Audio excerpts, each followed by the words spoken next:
eternal life on earth is a temporary government program. If all the temporary provisions in this bill are made permanent, it will cost a whole lot more than is advertised.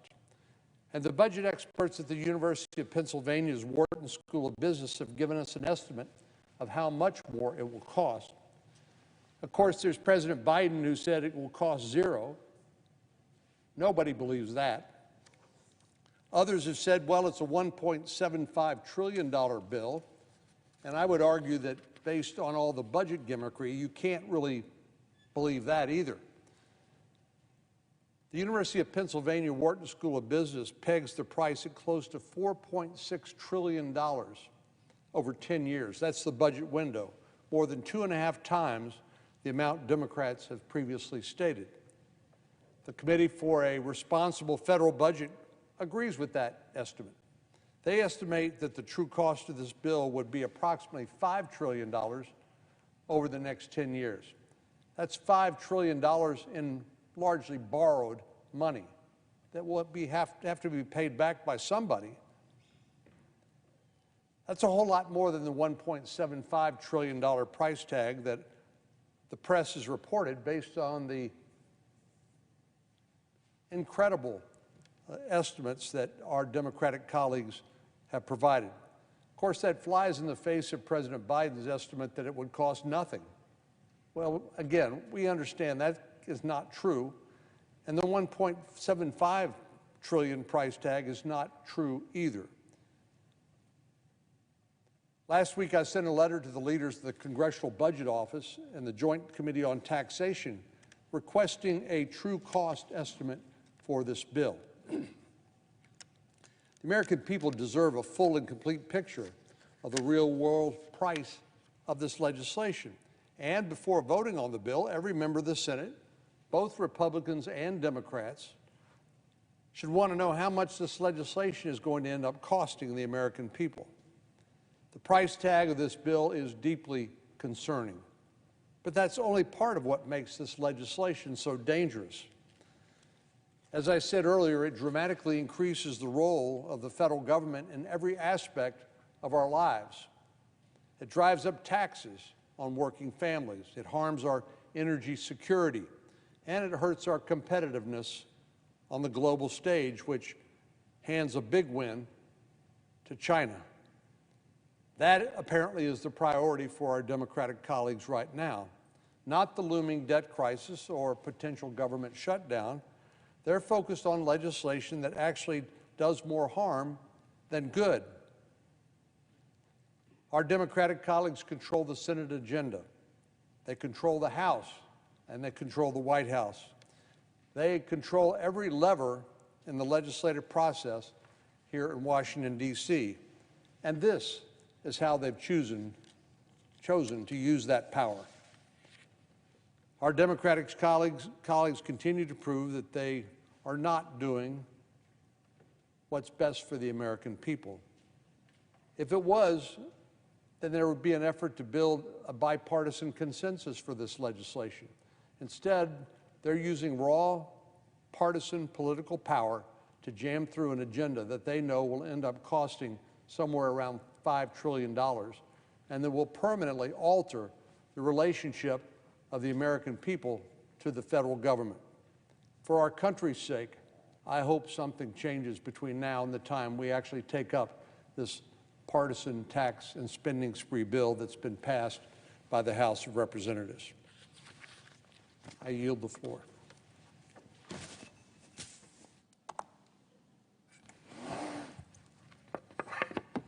Madam President. Senator from Tennessee. Thank you, Madam President. I imagine many of us in this chamber had a wonderful week talking with Tennesseans and with our constituents. In Tennessee, I will tell you this, we had a fabulous week. And everywhere I went, whether it was the grocery store or somewhere with the grandchildren, I was hearing from people about the issues that are in front of us, and they're really curious to see what is going to end up happening as we take up issues here in D.C. And I talked with a lot of our county mayors who are quite concerned about what is happening with the American Recovery Act funding and how they're going to be able to use that funding.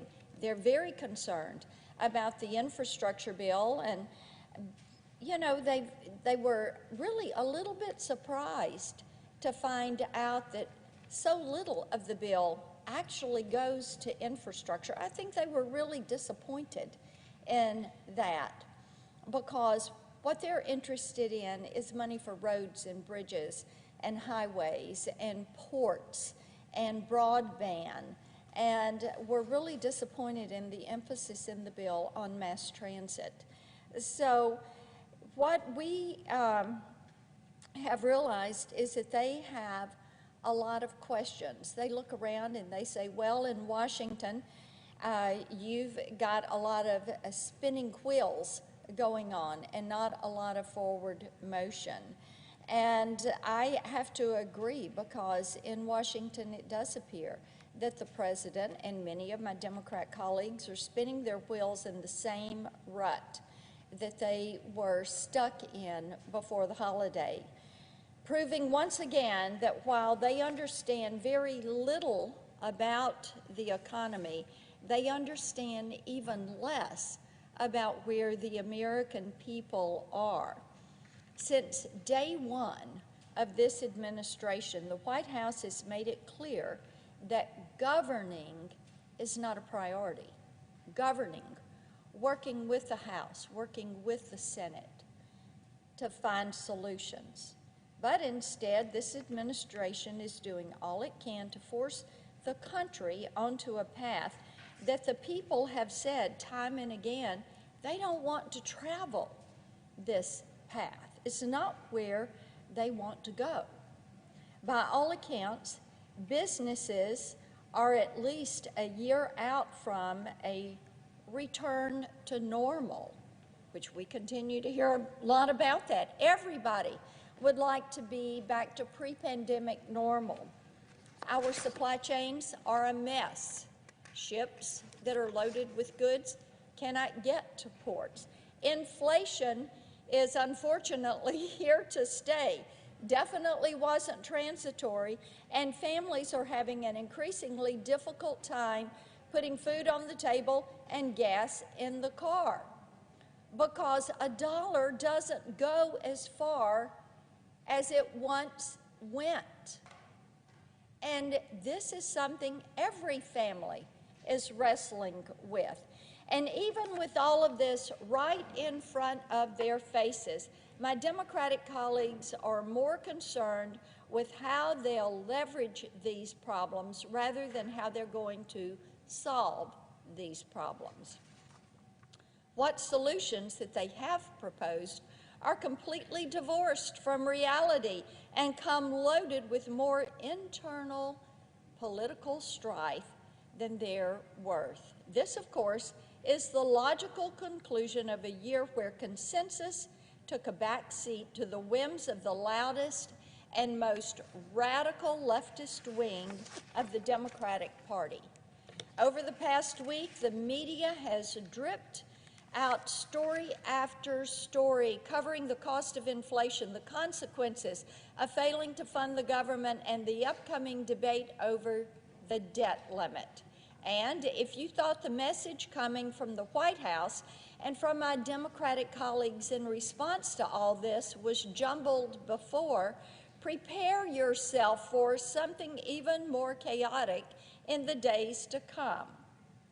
My colleagues across the aisle, unfortunately, still seem to be under the impression that Senate Republicans are going to band together to save them from the hole they've dug for themselves.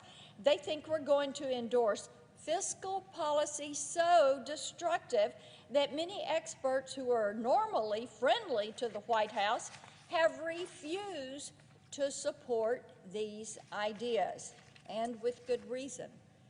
They're a socialist government control agenda. We've been down this road before, Madam President. So my Democratic colleagues know that going through the motions of bipartisanship isn't going to be enough, because we went through this months ago with the debt ceiling and on the matter of funding the government. We would have settled all of these issues months ago if the majority had their priorities in line and if they could articulate clearly to the American people what the priorities are, what the problems are, what the challenges are, and bring forward solutions the American people look at and say, yeah, that makes sense. But that is not what they have done and what they continue to do. And here's the problem with where they are. The priorities of the Democratic Party are not the priorities of the American people. Out in the real world, inflation is a problem. Spending and debt, all of that means something. How you spend your money means something. People understand that. They get it. But according to the majority, here in the Democratic-controlled Senate, none of these things actually matter in practice. In fact, the past few months have shown us that among Democrats, there's no real consensus about what, if anything, these major debates mean to them, or what's the end game. It's amazing. They can't tell you. If you are here to solve problems or create problems, people are going to figure that out. The American people are. And they know that the question should be, are you here to solve problems or create problems for your political enemies in a way that ensures you are punishing people? Now, that is the question that people are asking. Is the debt limit a legal fiction or a meaningful check on reckless spending? That's a question that we've heard. Is this just something that gets tossed around? Is funding the government part of your duty, or is the appropriations debate just fuel for talking points? I think we know the majority's answers to all of these questions, and I think their answer is probably coming down on the wrong side of where the American people are. Those looking for good faith from the White House are seeming to not find it, nor are they finding any evidence that Democrats in Congress are aware of their moral obligation to be discerning and truthful about how they plan to spend trillions in taxpayer money. And there's a reason that the Democrats lied about the cost associated with their massive social spending bill, which reflects the priorities of liberal leftist activists rather than the priorities of the American people. They claimed it was paid for, but in reality, it will add $367 billion to the deficit and cost taxpayers more than another $400 billion. That's why they have not been truthful with the American people that needed more buy-in in order for the Democrats to make this happen, even when they knew the CBO report was going to come and show how much debt was going to be added if this bill got passed. They know that people don't want this big spending bill. They know that the American people know that we cannot afford this. Our children and our grandchildren cannot afford this bill. As my colleague from Texas was saying, it's not $1.5 trillion or $1.75 trillion. It is trillions of dollars in spending. And we know how some across the aisle are kind of with a wink-wink and a nod-nod saying, let's just get these on the books and then things will take care of themselves. This week, we're facing the prospect of yet another government shutdown, which means yet Another 11th hour opportunity for my Democratic colleagues to complain about Republican obstruction. But what the Democrats in the media and the liberal activists need to realize is that Republicans are not the problem here. The Democrats are in charge of this chamber, of the House, and the White House. And not even the Democrats in power can agree on how much they want to spend and how they want to spend it. If they had consensus, and if that consensus came from listening to the people that elected them to serve, we wouldn't be staring at the prospect of another government shutdown. No, you'd see Democrats marching to the chamber in lockstep to vote for a continuing resolution that reflects goals that don't change with the news cycle. But there is no consensus. The people driving the ship have lost all sense of direction, and in doing so, they are losing the faith the American people had put in them. In Tennessee, we would say that our friends across the aisle are in the middle of a good old-fashioned come apart, and there's one way and only one way to reverse the damage, and that is to stop worrying about politics and pushing a leftist agenda and start worrying about meeting the needs of the American people, not only today, but the needs of our children and grandchildren. What are we going to do to their hopes and their dreams for living their version of the American dream? So we should agree, no more blame, no more budget gimmicks. Open our eyes to the reality of the situation that we're dealing with. We have a job to do here, and the sooner my Democratic colleagues remember that fact, the sooner they will be able to earn back the faith and the trust of the American people. That is priority number one, and it's time for my colleagues to prove that they understand it. I yield the floor.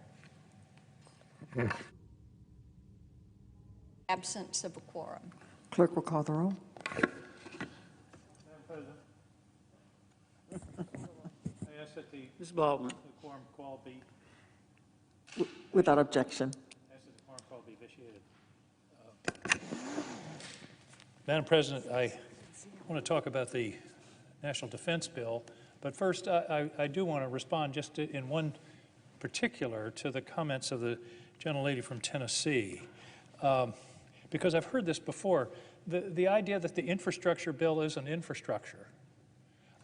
I don't get how anybody's making that claim. Here's the list: roads and bridges, highway safety, public transit, rail, broadband, ports, airports, the electric grid, water, and Superfund cleanup. Yes, there are some small items for EVs and the facilitating of the electrification of our transportation system, but the vast bulk of it is what anybody would call infrastructure. Infrastructure is something you can kick. Infrastructure is something you can feel, and that's what we're talking about here. Roads and bridges, ports, airports, rail, broadband, that's the infrastructure of the 21st century. This is an infrastructure bill. And it ought to be recognized as such. There are plenty of things we can argue and differ with around here, but this shouldn't be one of them. And people are confused about it because they're being given confusing information. They're being told it's not an infrastructure bill. There's no real infrastructure. I've heard that. It's simply not true. So let's argue about the things that, you know, we have genuine policy differences, but let's not talk about things that just aren't the case. Ports, bridges, railroad, public transit, and yes, public transit is infrastructure. It may not be in Tennessee. It may not be so much in Maine, although I suspect there is some in Tennessee and there is some in Maine. But public transit is a big part of the infrastructure in many parts of this country, and it's critically important to our citizens. Broadband, airports, electric grid, water. That's infrastructure. Now, in a few moments, we'll have what I hope is not a historic vote. It shouldn't be a historic vote. It ought to be a boring vote. The vote is to proceed to the National Defense Authorization Act for 2022, just as we've done for 60 years running. But I understand that there's a movement afoot to derail it because there haven't been enough amendments. I didn't get my amendment in, therefore I'm going to block this bill. Well, let's talk a little bit about the history of the bill. I serve on the Armed Services Committee, as does the chair. And both of us can attest that the Armed Services Committee is one of the most nonpartisan committees in the United States Senate. And in fact, let's talk about amendments for a minute. In the Armed Services Committee, during our markup, we adopted 145 amendments. Most by agreement, by bipartisan agreement, by unanimous consent. There were a few roll call votes, but not very many. And in my experience in 9 years on that committee, there had only been a handful of party line roll call votes in the Armed Services Committee. It produces some very odd bedfellows and some combinations that don't make much sense politically, but it's because the members of the committee put the interests of the United States of America first and make their decisions on that, not on politics. So, 145 amendments in the committee. Then there's a manager's package that we're going to be voting on today that has 57 amendments in it, 27 supported by Republicans, 27 by Democrats, and 3 that are entirely bipartisan. So we're up to 202 amendments. That's a lot of amendments to a piece of legislation. Not to mention the fact that the manager's package within the committee was developed largely by consensus between the two parties' leaders, Chairman Reid, Ranking Member Inhofe. So this process is replete with amendments and compromise, and that's how it's been done for the past 60 years. Now, last week, before we left, we had another 18 amendments that were agreed upon by both parties to bring up as a package, not as a package, I'm sorry, to be considered one at a time and be voted on. That process was killed by a group of senators who said, no, I want my amendment, I'm not on the list, and therefore I'm going to object to the unanimous consent request, so nobody gets their amendments. So today we're going to be voting on the motion to proceed to the substitute amendment that's chock full of bipartisan amendments. It doesn't have all the amendments everybody wants. It doesn't have a couple of amendments that I feel are very important. But you know what?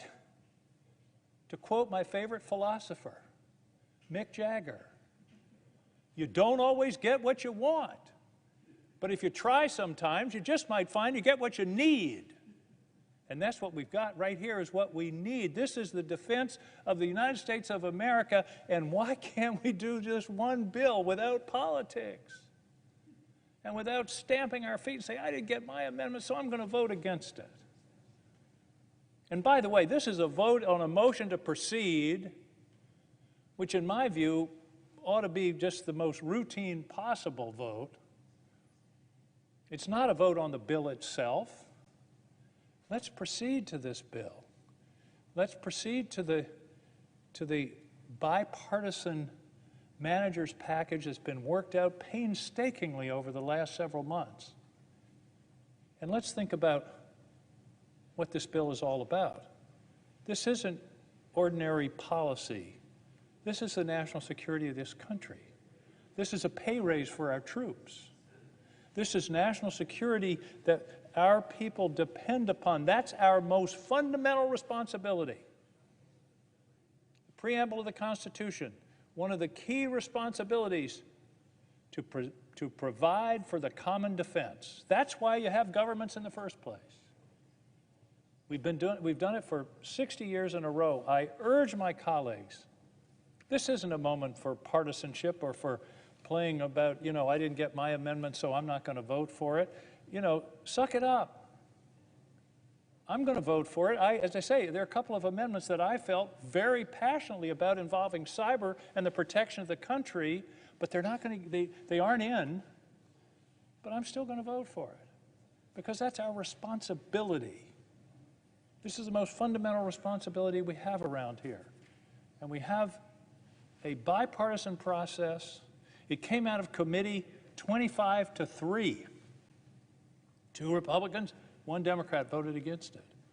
That's as close to unanimity as you can get on an important piece of policy legislation. So I urge my colleagues to vote yes on the motion to proceed and then to move the bill later this week, to meet our responsibility to the American people, to meet the responsibility that every Congress has met for the last 60 years.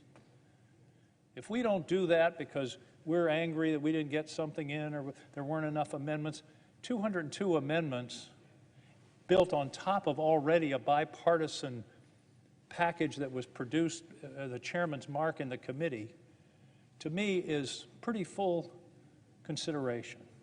And I hope my colleagues will vote yes to proceed to this bill.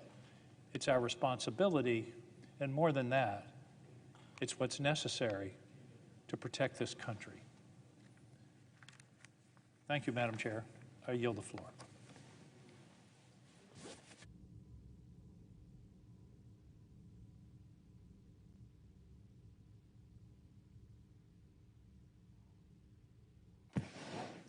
Madam Chairman, Senator from Oklahoma. let me first of all say that I have a hard time finding a better friend than the member who just spoke. We've been good friends for a long period of time, and we have not been apart on very many votes. And yet he's, well, we're not of the same party. But nonetheless, we're going to have to do something that is the same thing we had to do 5 years ago, and really for kind of the same reason. Every year when the Senate turns to NDAA, we call it our must-pass bill, and it is a must-pass bill, and it's a bill that will pass. It's a must-pass because it gives our troops our pay that they've earned, the tools, and the training that they need to fight and win against our enemies, and that's why we've passed the NDAA every year for 60 straight years.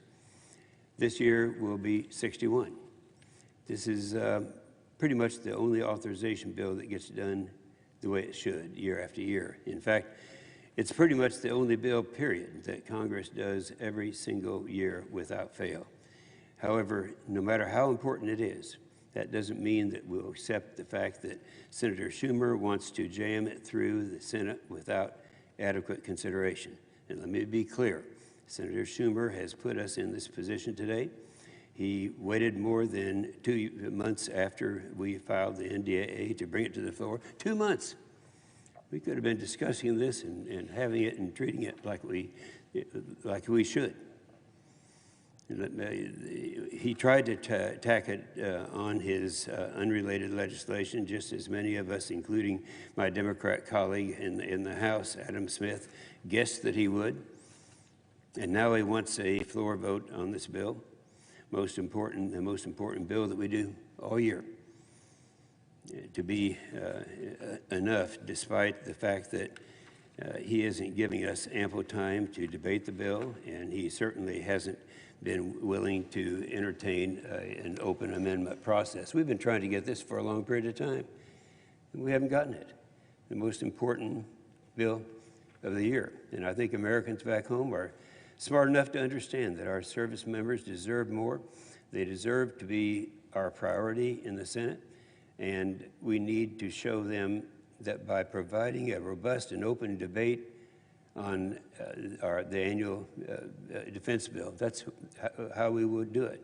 We're in place right now because Senator Schumer won't prioritize national defense and fund our troops, because the majority leader mismanaged the Senate schedule. He won't allow votes on bipartisan amendments that make our country more secure. We heard that argument just the last time we were in session. These include an amendment that would inflict sanctions against Russians to stop its power grab over European energy supplies, which simply builds our previous bipartisan NDAAs and aligns with the House version of the NDAA. Another amendment that Senator Schumer would not give a vote would tighten import restrictions on China to ensure goods sold in the United States aren't made by Uyghur forced labor. This already passed the Senate by voice vote. Good amendments like these shouldn't fall victim to the majority leader's failed leadership. We all understood how important this bill is. It shouldn't be a partisan thing. This is the most important bill we do every year. In fact, we've said this every year. In fact, I've said this more times than any other member has stated it. Even more important now, because we're in the most threatened position of our lifetimes. I can't tell you how many times I've demonstrated that fact on the floor of the Senate. I echo the minority leader's frustration. I understand the frustration from my colleagues who wanted real time to debate this bill. I think they pled their case very effectively. We wouldn't be in this position if the majority leader had brought this bill up earlier, which we kept insisting that he do over and over again on a bipartisan plea. And while I want to be clear that we are in a position because Senator Schumer and he is forcing this unfortunate action, I also want to be equally clear that I'm still very supportive of this bill and hope that we'll pass it soon. But I stand with my colleagues who are voting against the majority leader's irresponsible management of the bills. We've got to get it done. We can't rush it. And that is why I will be voting no on cloture. That's not an easy thing for me to do, but I believe we can get this bill in better shape. My vote against the process is not against the bill, it's against the process. We're not delaying national security. No, this is just the opposite. We are demanding that we show through open and robust debate that our men and women in uniform are our priority. And I've heard this from many of our people that I've talked to over the weekend, over this past week, that are really wondering why we didn't have this on the table earlier so we could get the debate.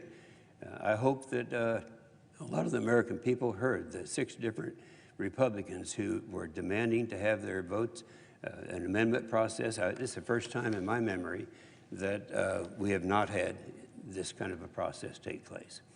And for that reason, I will be voting no. And I do want to hear, of course, and let me say something, because this might be an area of disagreement between my partner and myself, Senator Reid. And we've worked these bills together for a long period of time. We've been successful, and we're going to be successful this time. I yield the floor.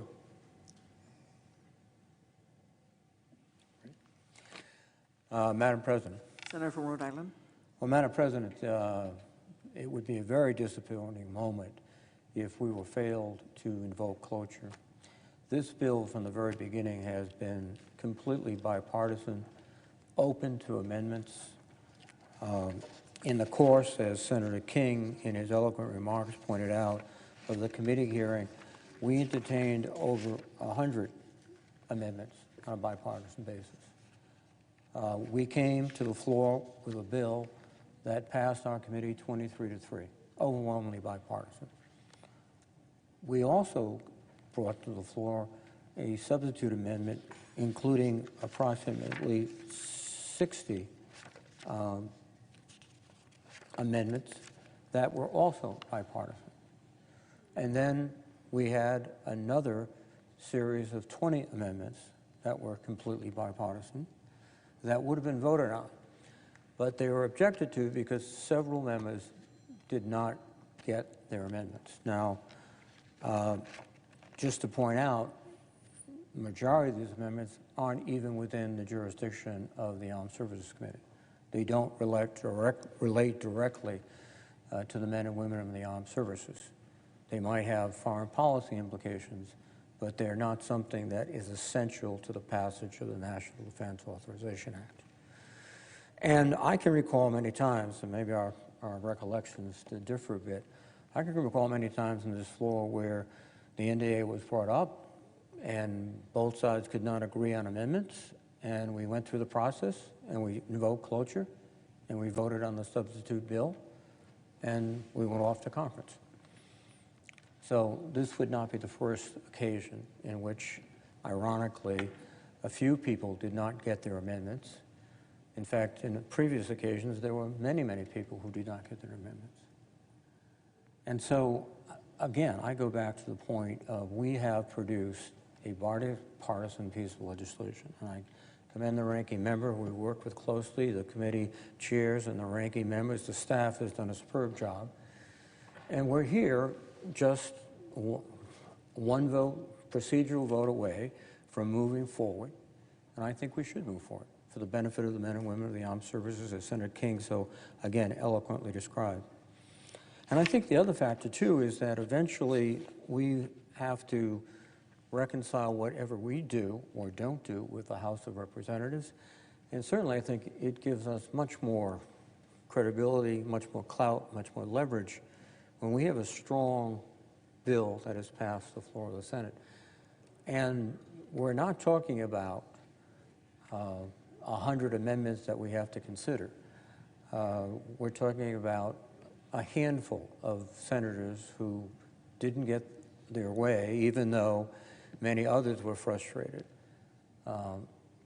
I think, again, our duty is to move forward, to pass this cloture vote this evening, and then to move forward to final passage, and then reconcile our differences with the House and come back with legislation. At this point, and I think the chair would agree with me, as it stands right now, I would be very proud of this legislation that we passed, because it's bipartisan, because it responds to the needs of the men and women in the armed forces, because it establishes robust resources for the Department of Defense, much more than were advocated by the President in his budget. So we are taking a strong step forward, and I just would hate to see this as a sidestep away from final passage. So, Madam Chairman, I would urge all my colleagues to Would the senator yield for a question? I'd be happy to yield. My recollection is, and we've passed this bill, as you both have recognized, every year for the past 60 years, including the last 4 or 5 years. The last several years, there weren't that many amendments. There were a few, and it was always agreed in advance. There was a package, just as we had the other night, but everybody didn't get, there was an unlimited number of amendments or votes on amendments. There was generally an agreed upon number of amendments, and it wasn't very many. Is that correct? That's absolutely correct in my recollection, Senator. You know, I've seen, as I said before, my memory, I hope, does not fail me, but occasions where we've had, once we got the substitute adopted, in some cases, no amendments. We just went to final passage, ultimately. In other cases, a handful of amendments. And last year, I don't believe we had the kind of amendments, the number of amendments that we're offering this year. And every year, senators, they have amendments. They have, some of them have nothing whatsoever to do with the national defense. Others have some foreign policy implications. But the decision is based upon a fair allocation between both sides. And that was the case last 2 weeks ago or a week ago when we considered this. The amendments we were proposing, the 20 or so amendments, were equally divided or either that or completely bipartisan. And so I think we're here tonight, and in fact, frankly, to your point, I think this would represent more amendments than in many years I witnessed the passage of the NDAA. Madam The clerk will report the motion to invoke cloture. Cloture motion. We, the undersigned senators, in accordance with the provisions of Rule 22 of the Standing Rules of the Senate, do hereby move to bring to a close the debate on the Reed-Inhofe substitute amendment number 3867 as modified to calendar number 144, H.R. 4350, and act to authorize appropriations for fiscal year 2022 for military activities of the Department of Defense and so forth, and for other purposes, signed by 17 senators. By unanimous consent, the mandatory quorum call has been waived. The question is it the sense of the Senate that debate on amendment number 3867 offered by the Senator from Rhode Island, Mr. Reed, as modified, to H.R. 4350, a bill to authorize appropriations for fiscal year 2022 for military activities of the Department of Defense, for military construction, and for defense activities of the Department of Energy, to prescribe military personnel strengths for such fiscal year, and for other purposes, shall be brought to a close. The yeas and nays are mandatory under the rule. The clerk will call the roll. Ms. Baldwin, Mr. Barrasso, Mr. Bennett, Mrs. Blackburn.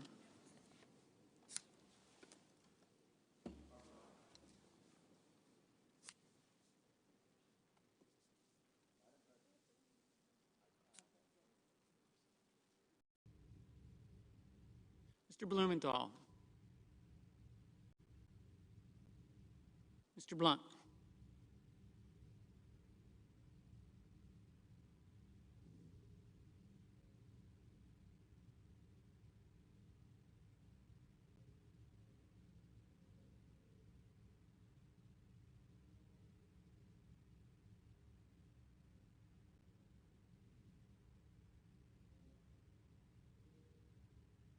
Mr. Booker. Mr. Bozeman.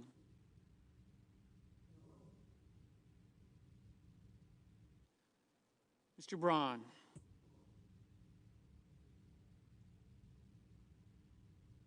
Mr. Brown.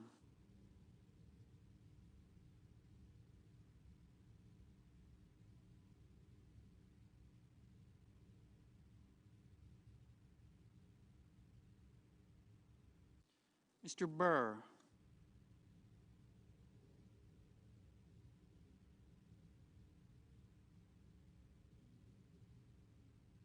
Ms. Cantwell.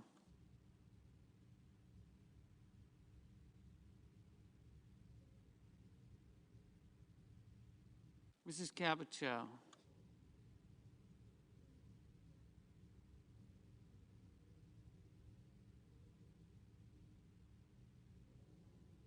Mr. Cardin. Mr. Carper.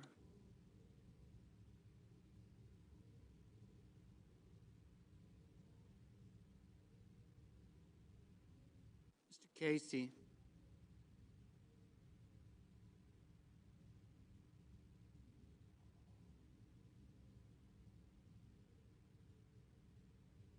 Mr. Cassidy.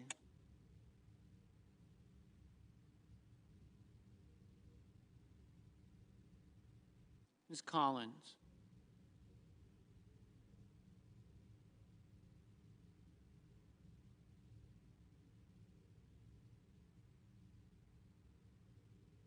Mr. Coons.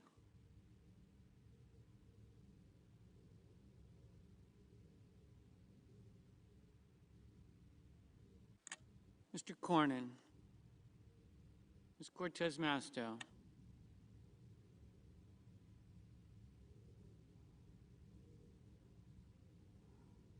Mr. Cotton.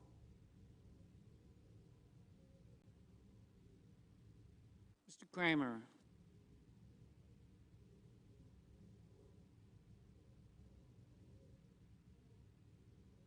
Mr. Crapo.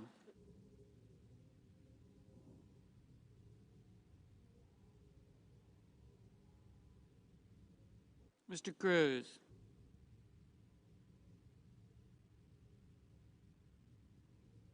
Mr. Daines.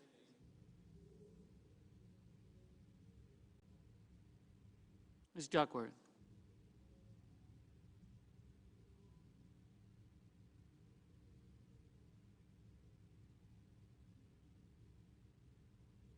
Mr. Durbin.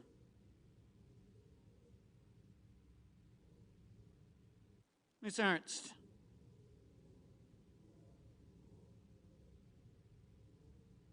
Mrs. Feinstein.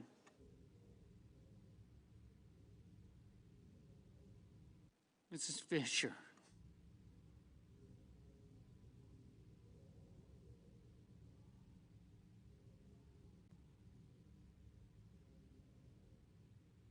Mrs. Gillibrand.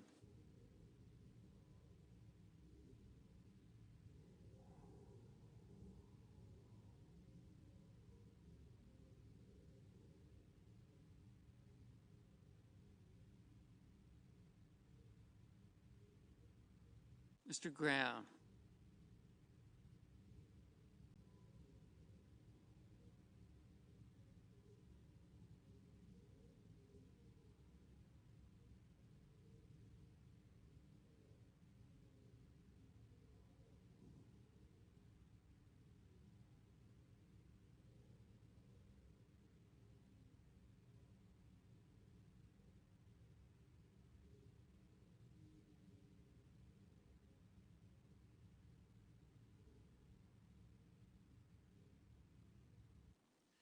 Mr. Grassley, Mr. Haggerty, Ms. Hassan, Mr. Hawley,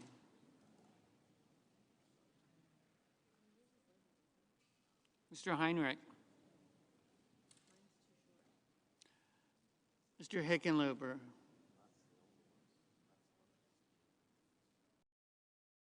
Ms. Rono,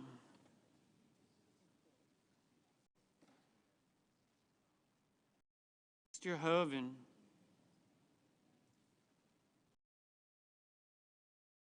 Mrs. Hyde-Smith, Mr. Inhofe, Mr. Johnson, Mr. Kane, Mr. Kelly,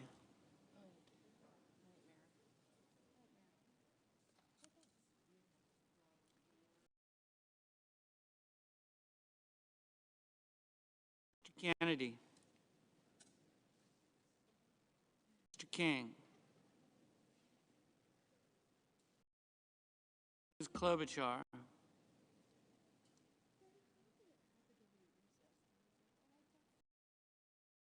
Mr. Langford,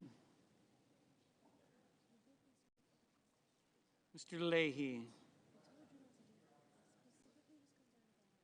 Mr. Lee,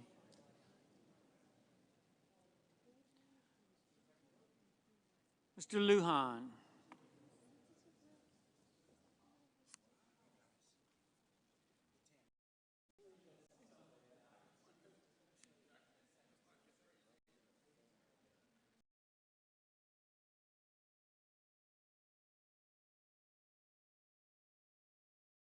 Ms. Lummis,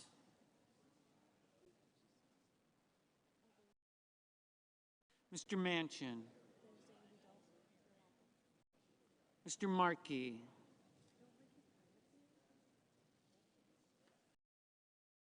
Mr. Marshall,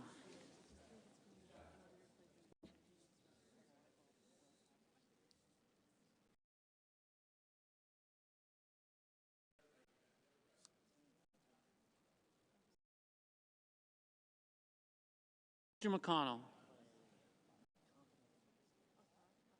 Mr. Menendez,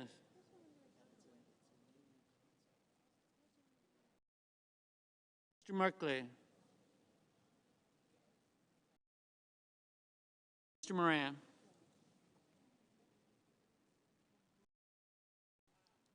Ms. Markowski, Mr. Murphy,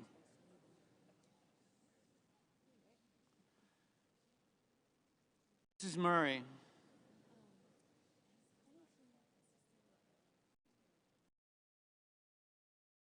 Mr. Ossoff, Mr. Padilla, Mr. Paul, Mr. Peters, Mr. Portman, Mr. Reed, Mr. Risch, Mr. Romney, Ms. Rosen, Mr. Rounds, Mr. Rubio,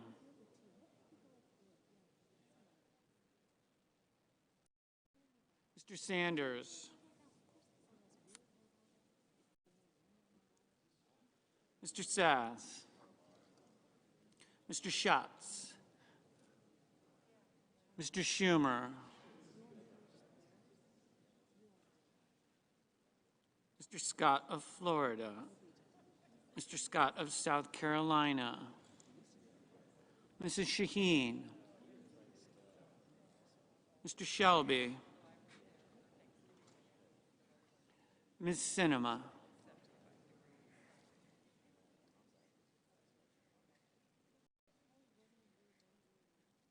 Ms. Smith,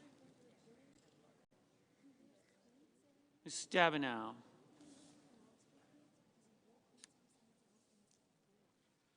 Mr. Sullivan, Mr. Tester,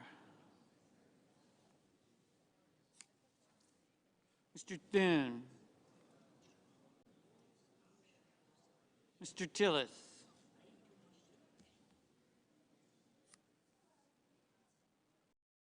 Mr. Toomey,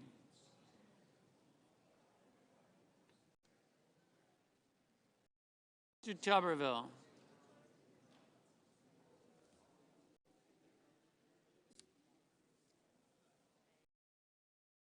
Mr. Tuberville, Mr. Van Hollen, Mr. Warner,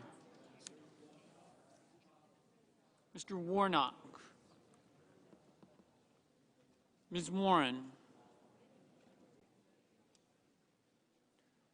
Mr. Whitehouse,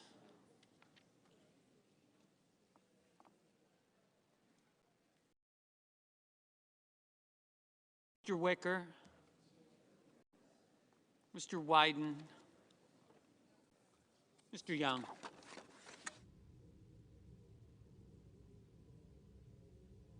Senators voting in the affirmative: Cardin, Carper, Duckworth, Gillibrand, Heinrich, Kane, Kelly, King, Leahy, Schatz, Shaheen, Sinema, Whitehouse.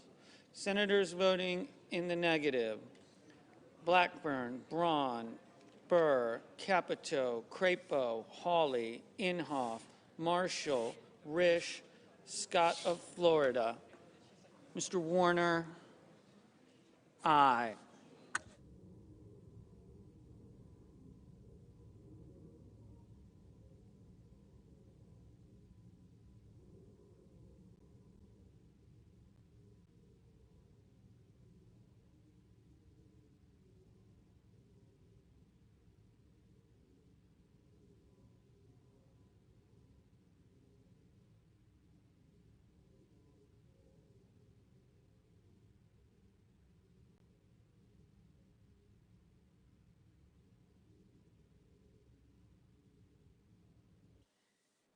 Mr. Cornyn, no.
Mr. Wicker, no. Mr. Barrasso, no. Ms. Ernst, no. Mr. Moran, no.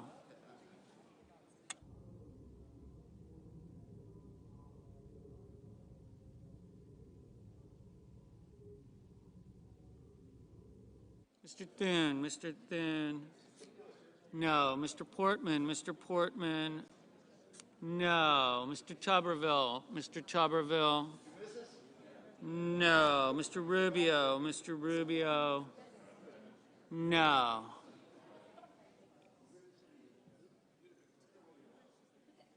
Mr. Casey.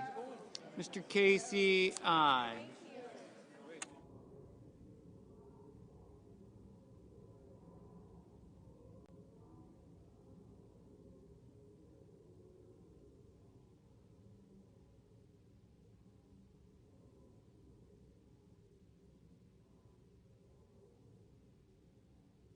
Mr. Paul, no. Mrs. Fisher, no. Mr. Grassley, no.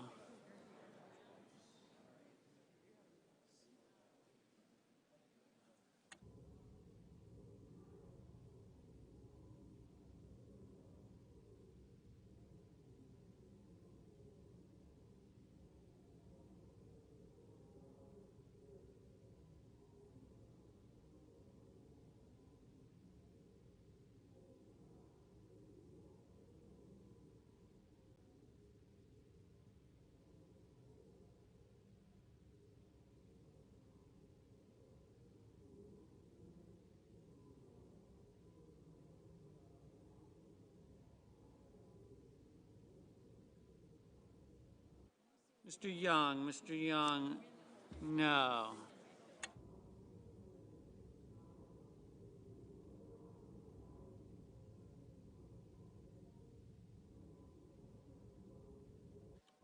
Mr. Lujan, aye.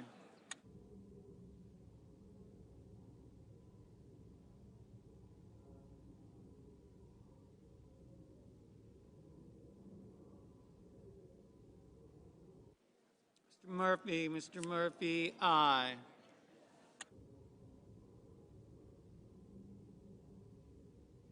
Mr. Reed, aye.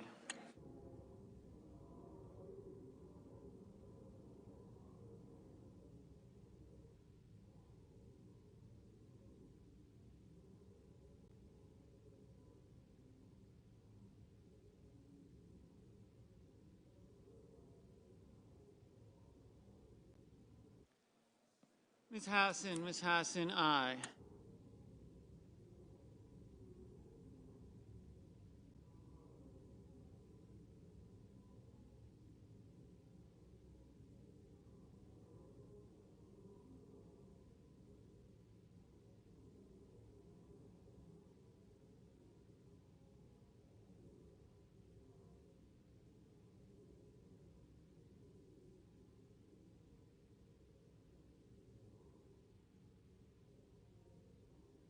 Ms. Collins, aye.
Mr. Brown, aye.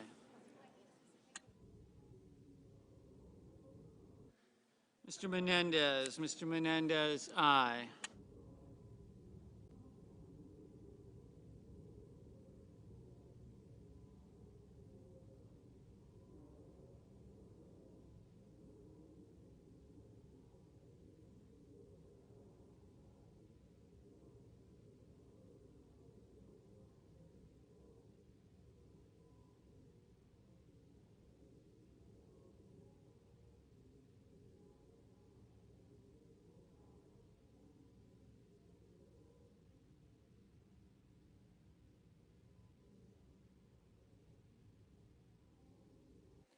Ms. Cantwell, aye.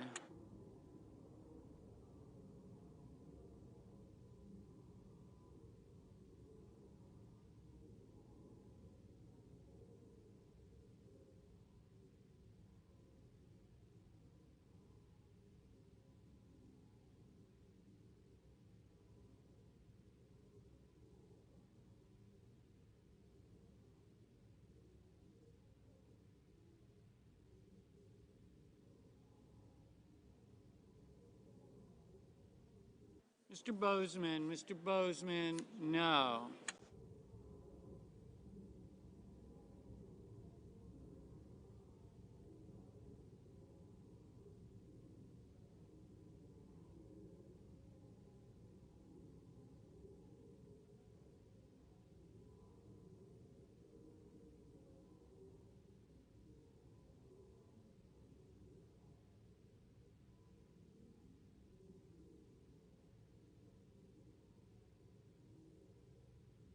Mr. Manchin, aye. Mr. Warnock, aye.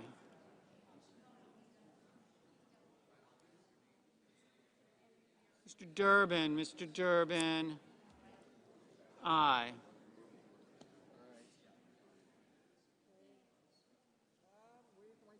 Mr. Booker, aye. Mr. Langford, no. Mr.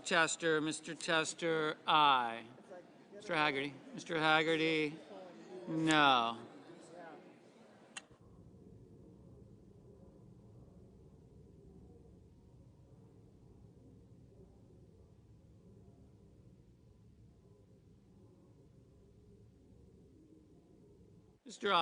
Mr. Ossoff, aye.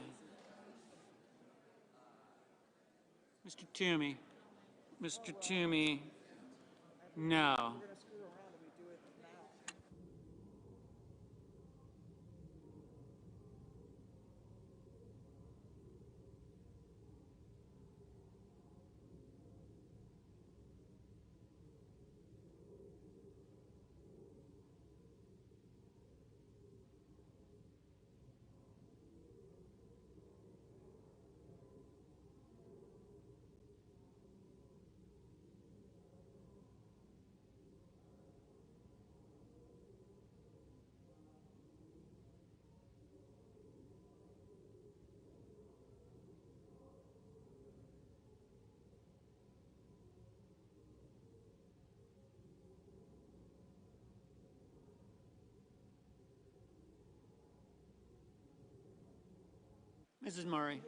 Mrs. Murray, aye. Mr. Peters, aye.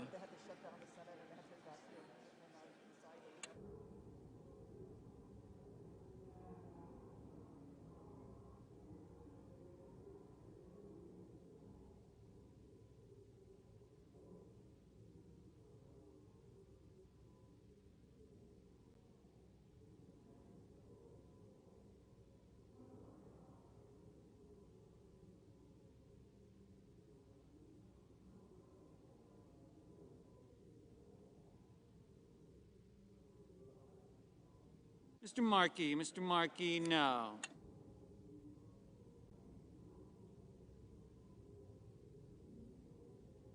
Ms. Stabenow, aye.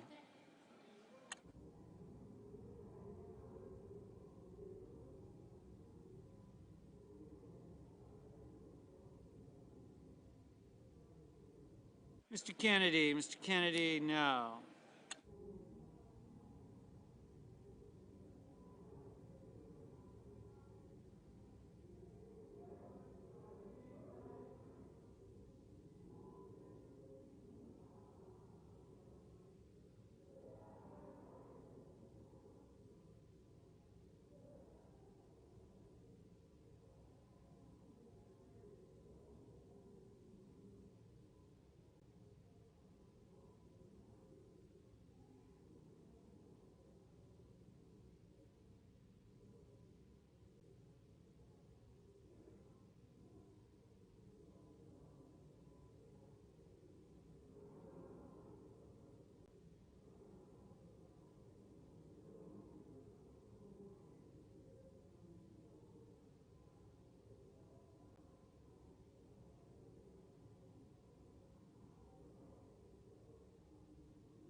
Mr. Coons, aye.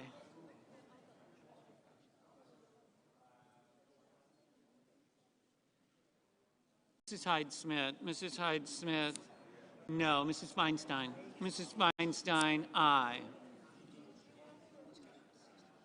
Ms. Hirono, aye.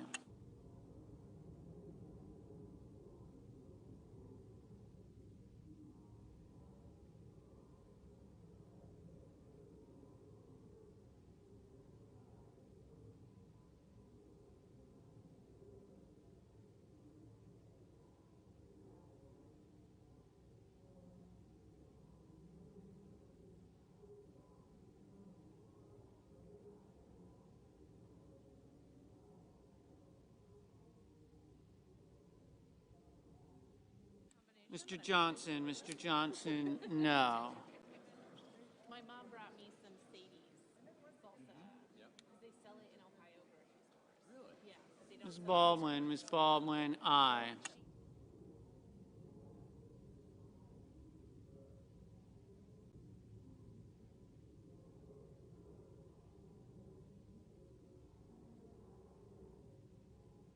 Mr. Cotton, Thought that was Senator Luke. no.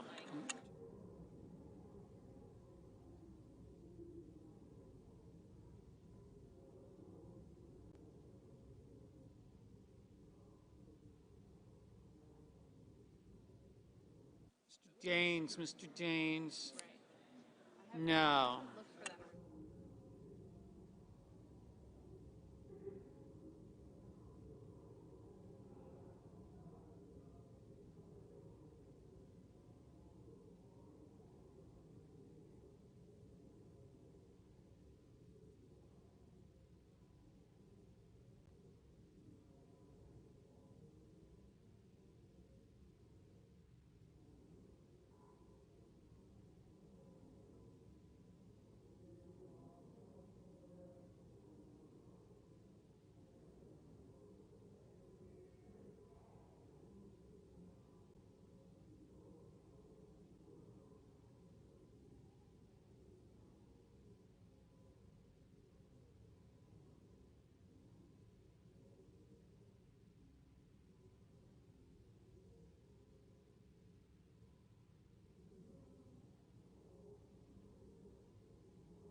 Mr. Hoven, no.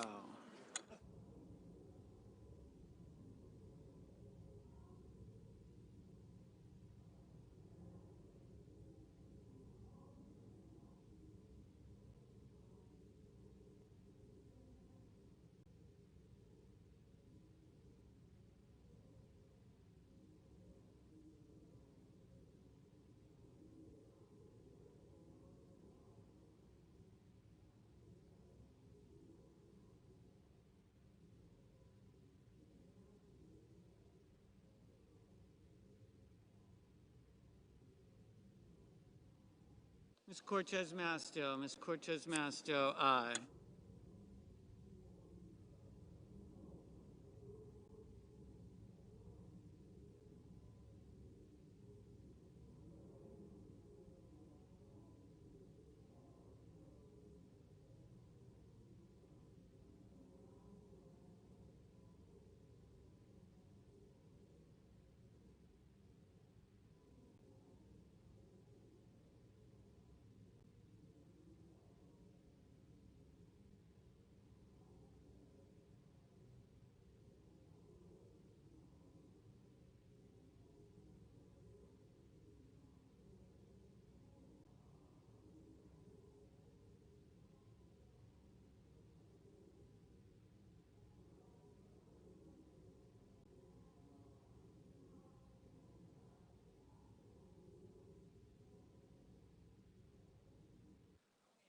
Ms. Rosen, aye.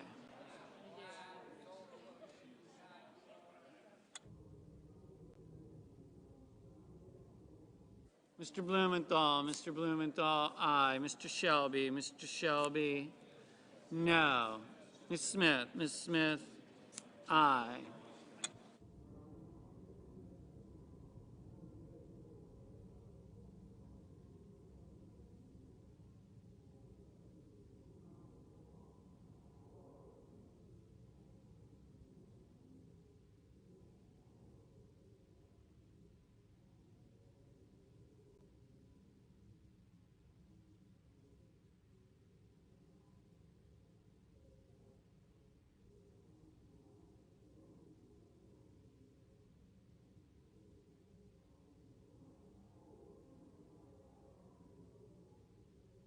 Mr. Van Hollen, aye.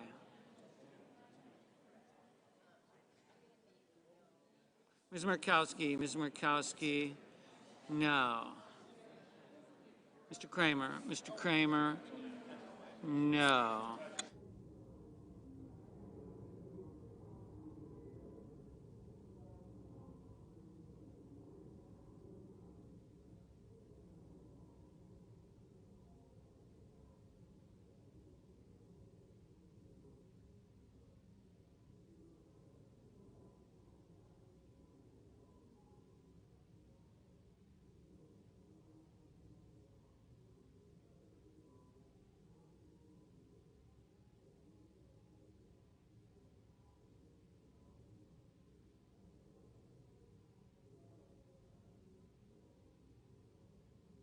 Mr. Rounds, no.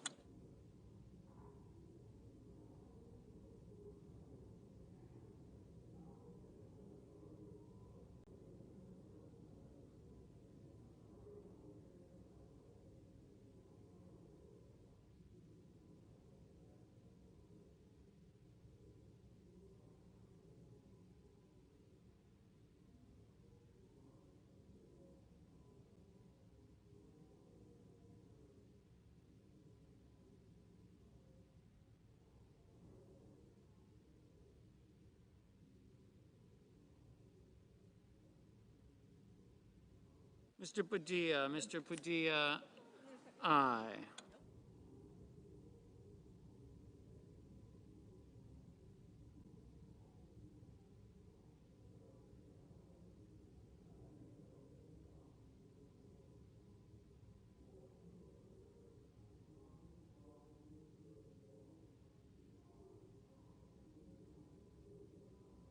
Mr. Bennett, aye.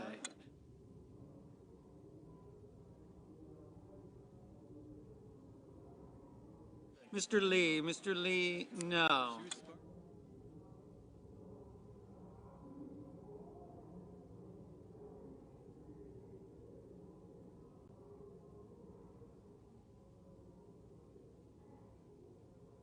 Mr. Scott of South Carolina, no.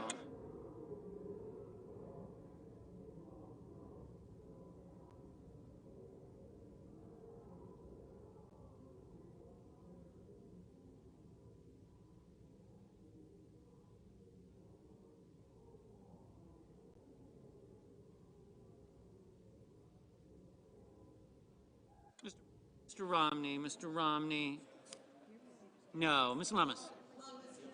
Lummis, no.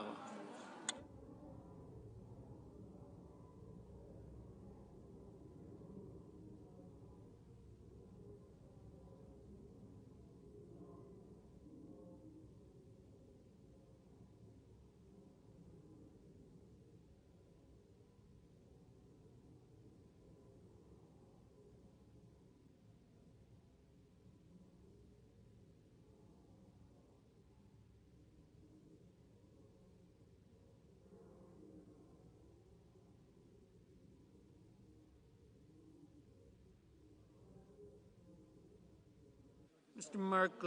Merkley, no. Mr. Wyden, no.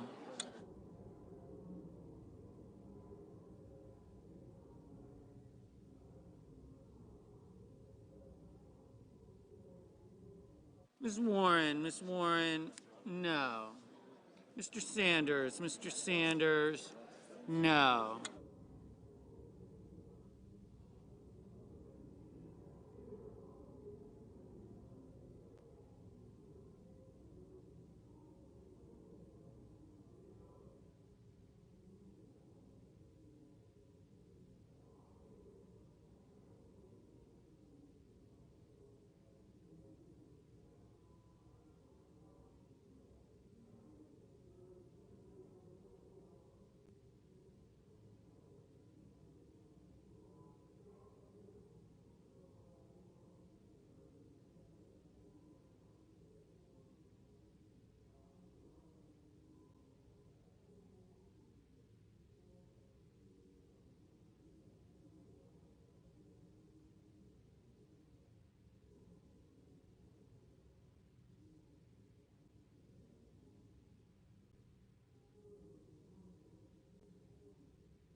Mr. Tillis. Mr. Tillis, no.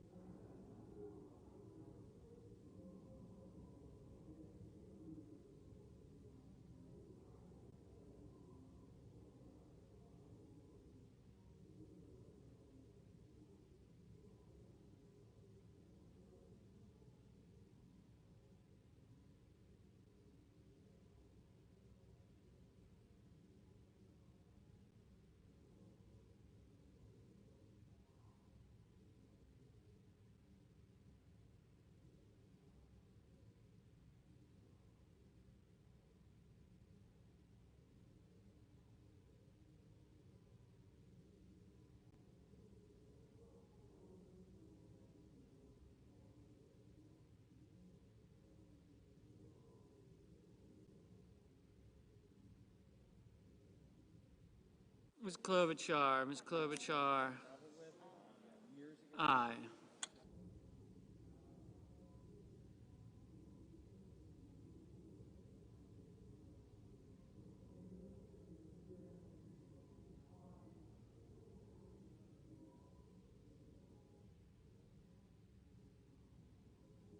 Mr. Sullivan. Mr. Sullivan, no.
Mr. Schumer, aye.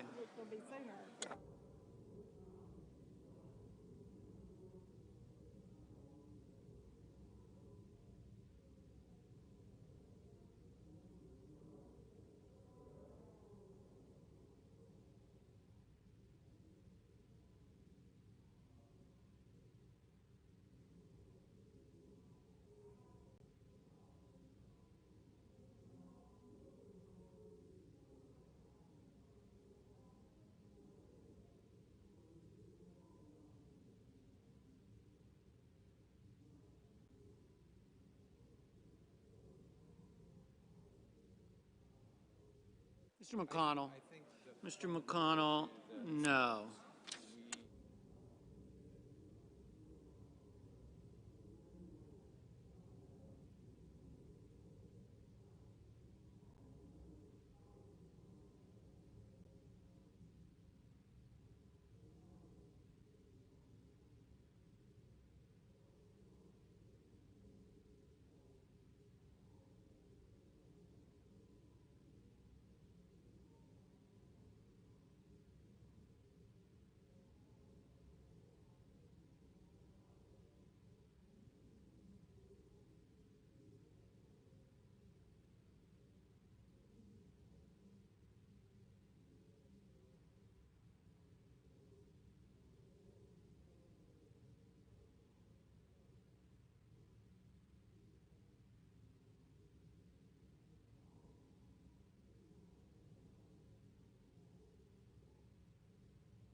Mr. Hickenlooper, aye.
Mr. Graham. Mr. Graham. No.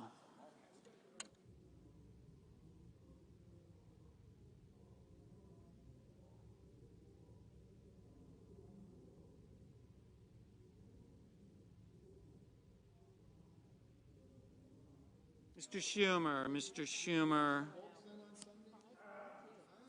No.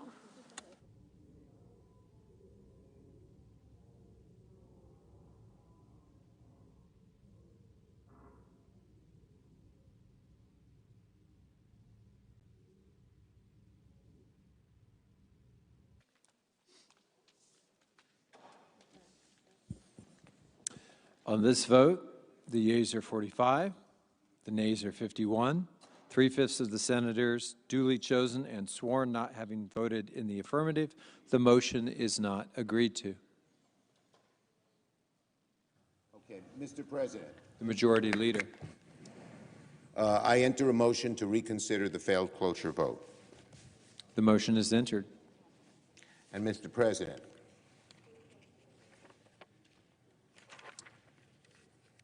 I ask unanimous consent that the cloture vote on the underlying bill, H.R. 4350, ripen on disposition of substitute amendment 3867 as modified. Without objection. Thank you, Mr. President.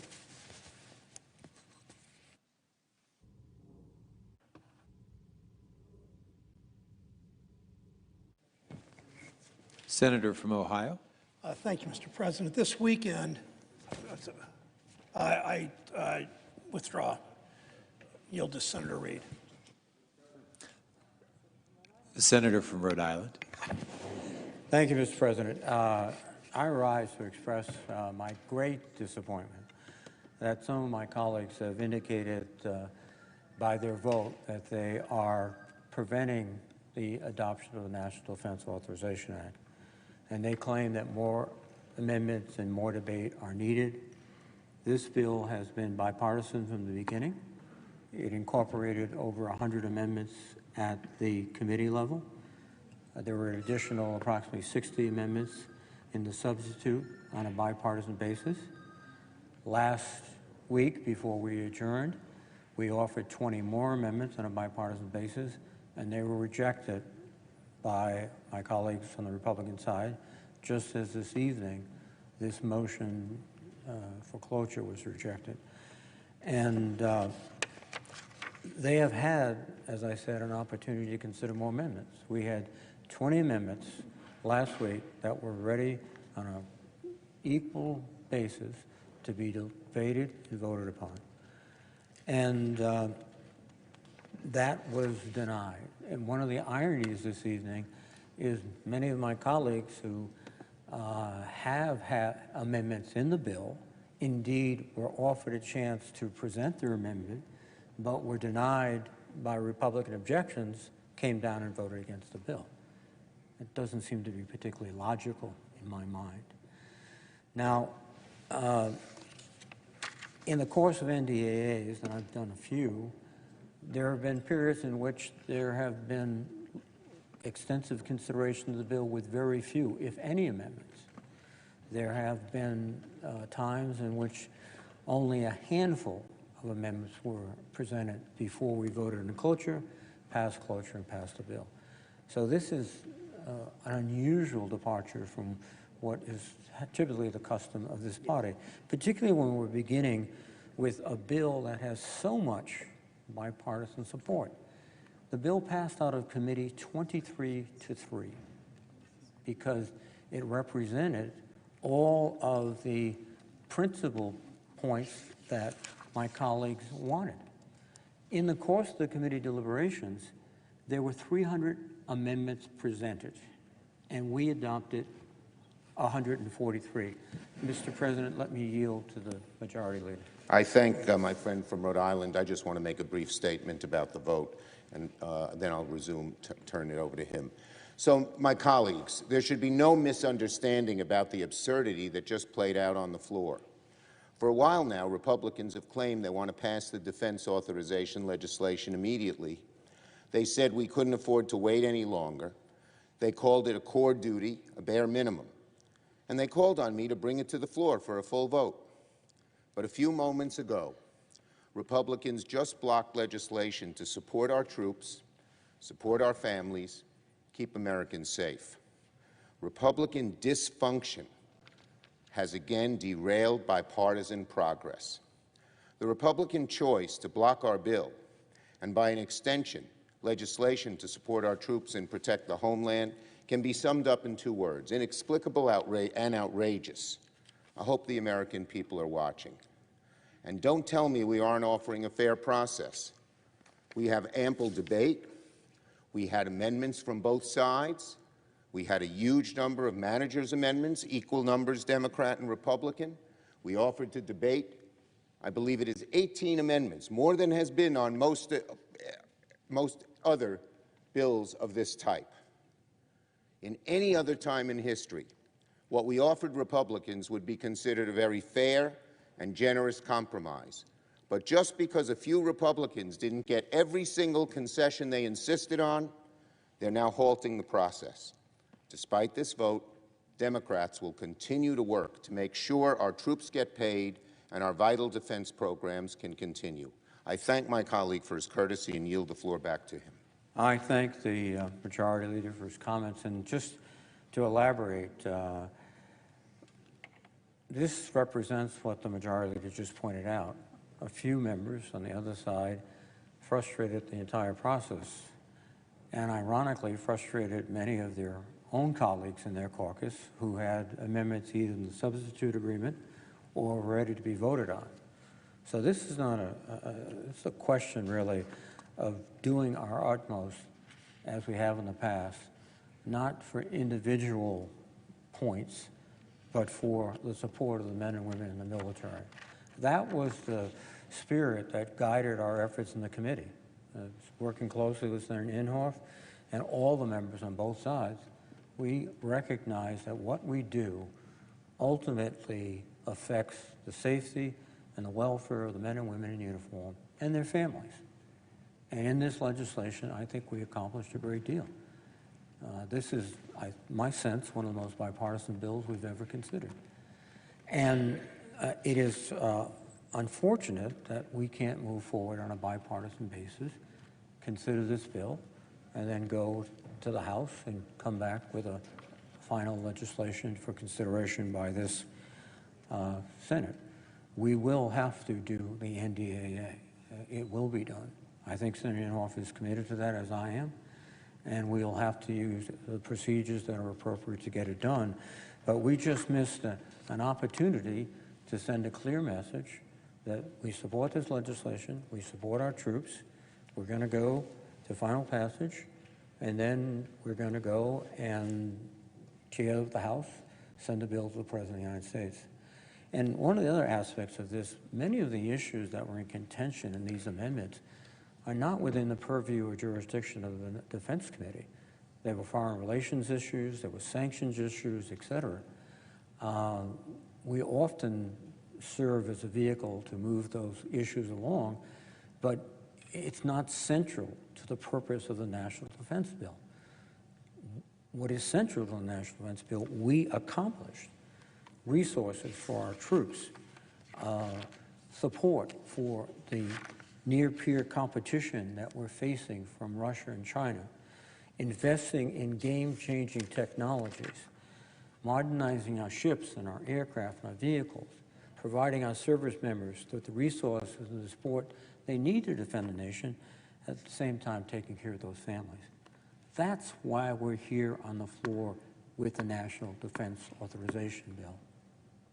It's not to send political signals about foreign affairs and political issues. It is indeed an opportunity, not only an opportunity, a responsibility.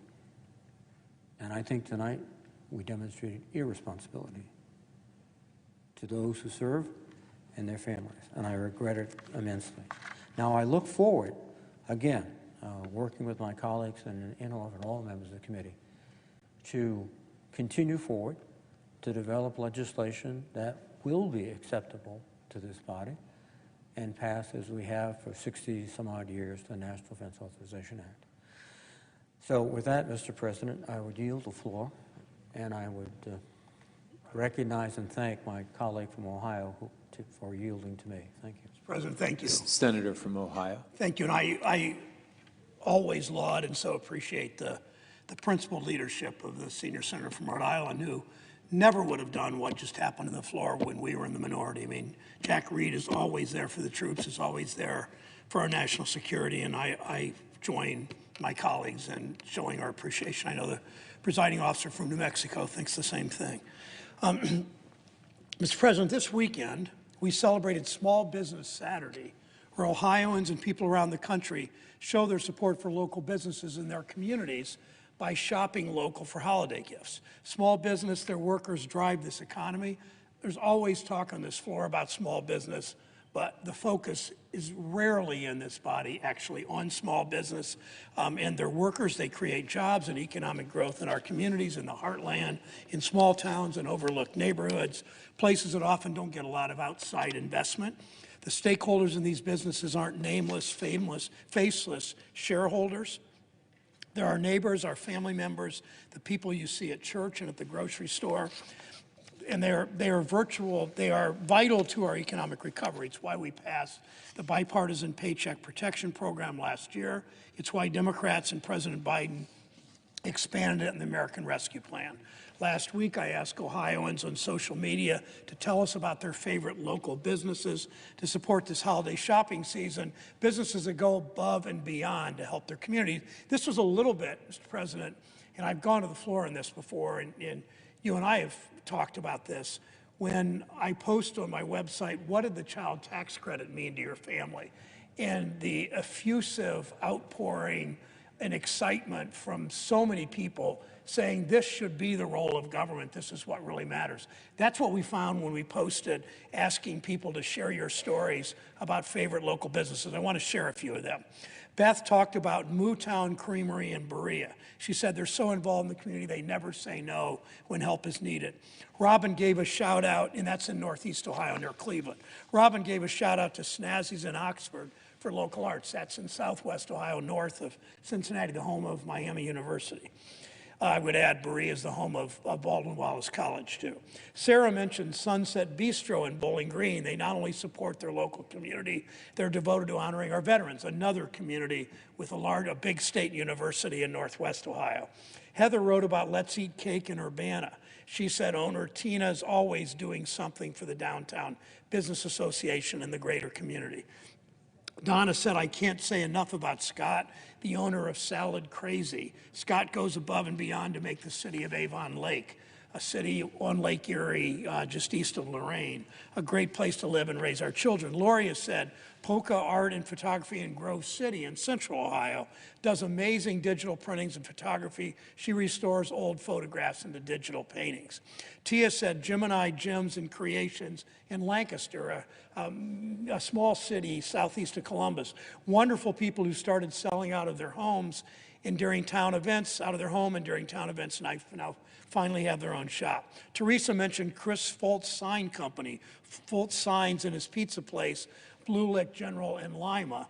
Lima just swore in this week a new mayor, Sharita Smith, and the mayor of Dayton, my friend Nan Whaley, attended the swearing in. Adam mentioned the Copper Penny Salon in Pettisville.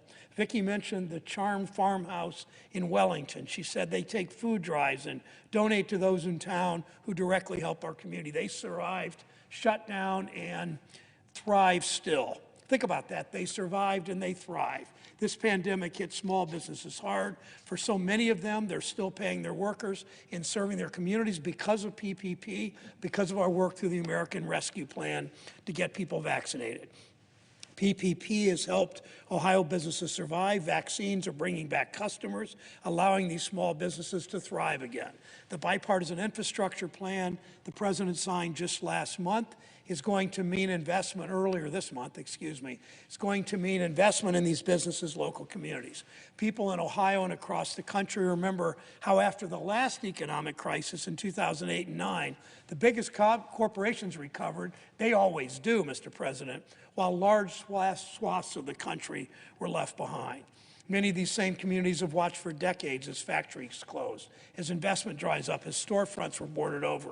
We can't make that mistake again, and we're not making that mistake. We're investing in rebuilding roads and bridges and bus and rail systems to revitalize downtowns. We know businesses can't survive on their own. They need safe streets and sidewalks. They need other businesses around. They need bus stops nearby. They need customers with money in their pockets. As part of the American Rescue Plan, as I said earlier, we passed the largest tax cut for working families ever. 92% of families in Ohio who have children under 18, 92% of those families will get at least a $3,000 a year tax cut. It's essential that this Congress, that this Senate extend that tax cut for at least another year. It's giving millions of Ohio families that tax cut every single month, $250 or $300 per child every single month. We need to make sure they continue. We need this holiday season to commit to shopping local. And in the Senate, let's commit to protecting small business, putting small businesses and workers at the center of our economy. The workers who shared these, the Ohioans who shared these stories know the vibrancy and the dynamism and the diversity of working class towns in neighborhoods that Senator Portman, who's in the chamber this evening, that we represent. We need to get to work to invest in them. We need to get to work to ensure that these places, Ohio's main streets, America's main streets, are at the center of a better economy. And Mr. President, I ask unanimous consent that when the Senate completes its business today, it adjourn until 10 a.m. Tuesday, November 30th, that following the prayer and pledge, the morning hour be deemed expired, the journal be approved to date, the time for the two leaders be reserved for their use later in the day, and morning business be closed, that upon the conclusion of morning business, the Senate resume consideration of H.R. 4350. Further, that the Senate recess from 12:30 until 2 p.m. to allow for the weekly caucus meetings. Is there, no. I'm sorry, 2:15 to allow for the weekly caucus meetings. Without objection. Thank you. If there's no further business, I ask that it stand adjourned under the previous order following the remarks of my colleague from Ohio. Without objection.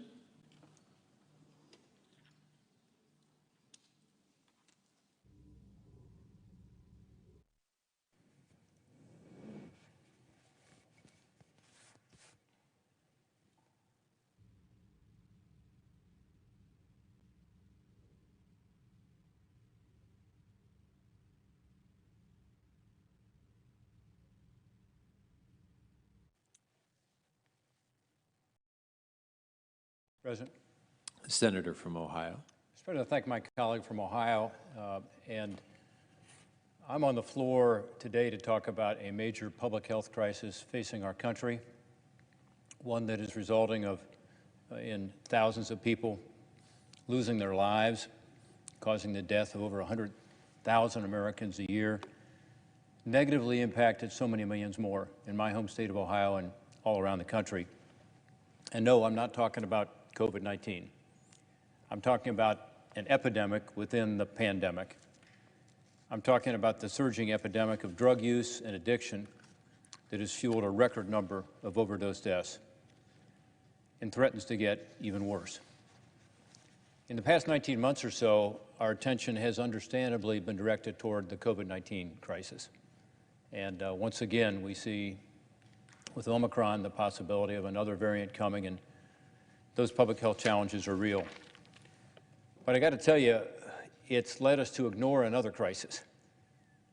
The Centers for Disease Control, the CDC, recently issued a report which was shocking and should serve as a wake-up call to all of us. It said that between April of 2020 and April of 2021, the most recent year for which we have data, we had over 100,000 individuals lose their lives to drug overdose deaths in this country.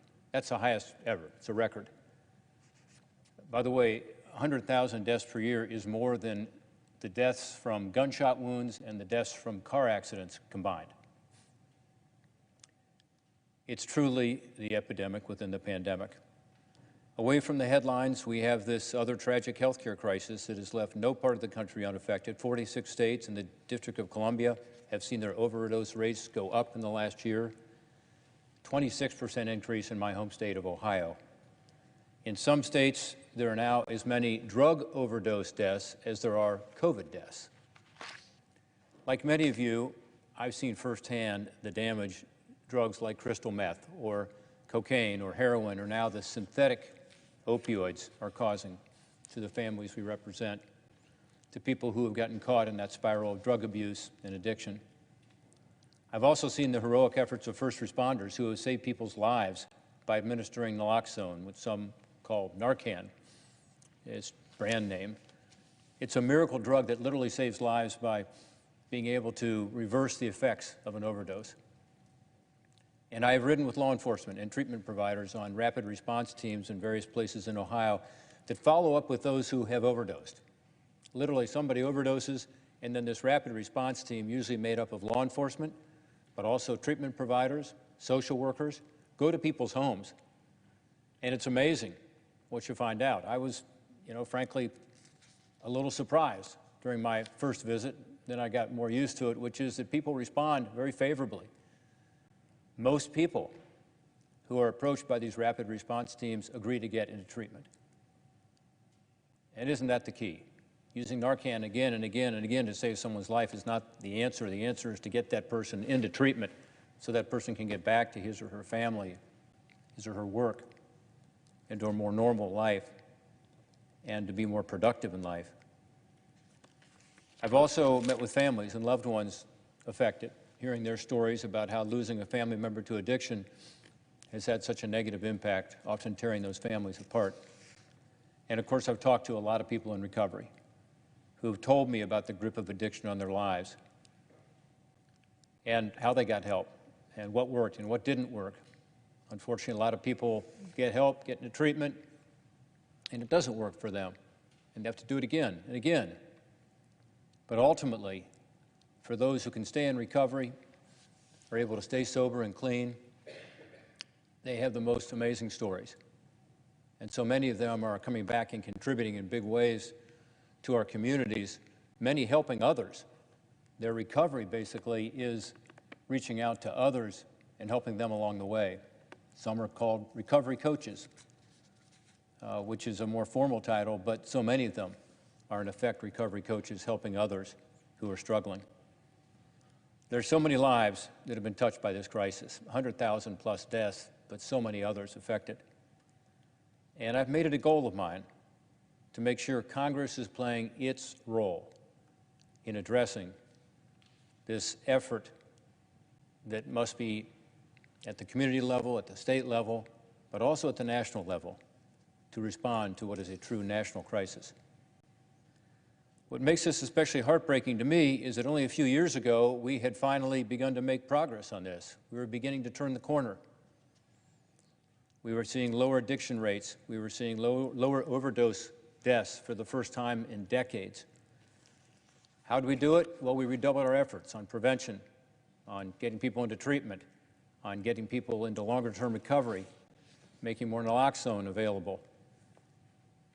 Thanks to the bipartisan leadership here in Congress, the Comprehensive Addiction and Recovery Act, or CARA, which I co-authored with my colleague Sheldon Whitehouse, and the 21st Century Cures Act, were both signed into law in 2016, helping to pave the way for several $1 billion in new federal funding to strengthen state, local, and nonprofit efforts to combat addiction.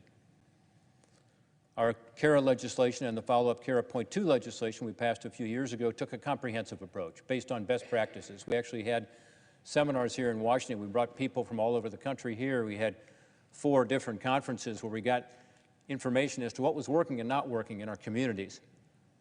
And things that were working, we funded. We directed resources toward more treatment and recovery services for individuals and more focus on prevention. I can't overstate how critical these kinds of proven services are for people on the path to recovery. Congress had never, before this legislation, ever funded recovery services.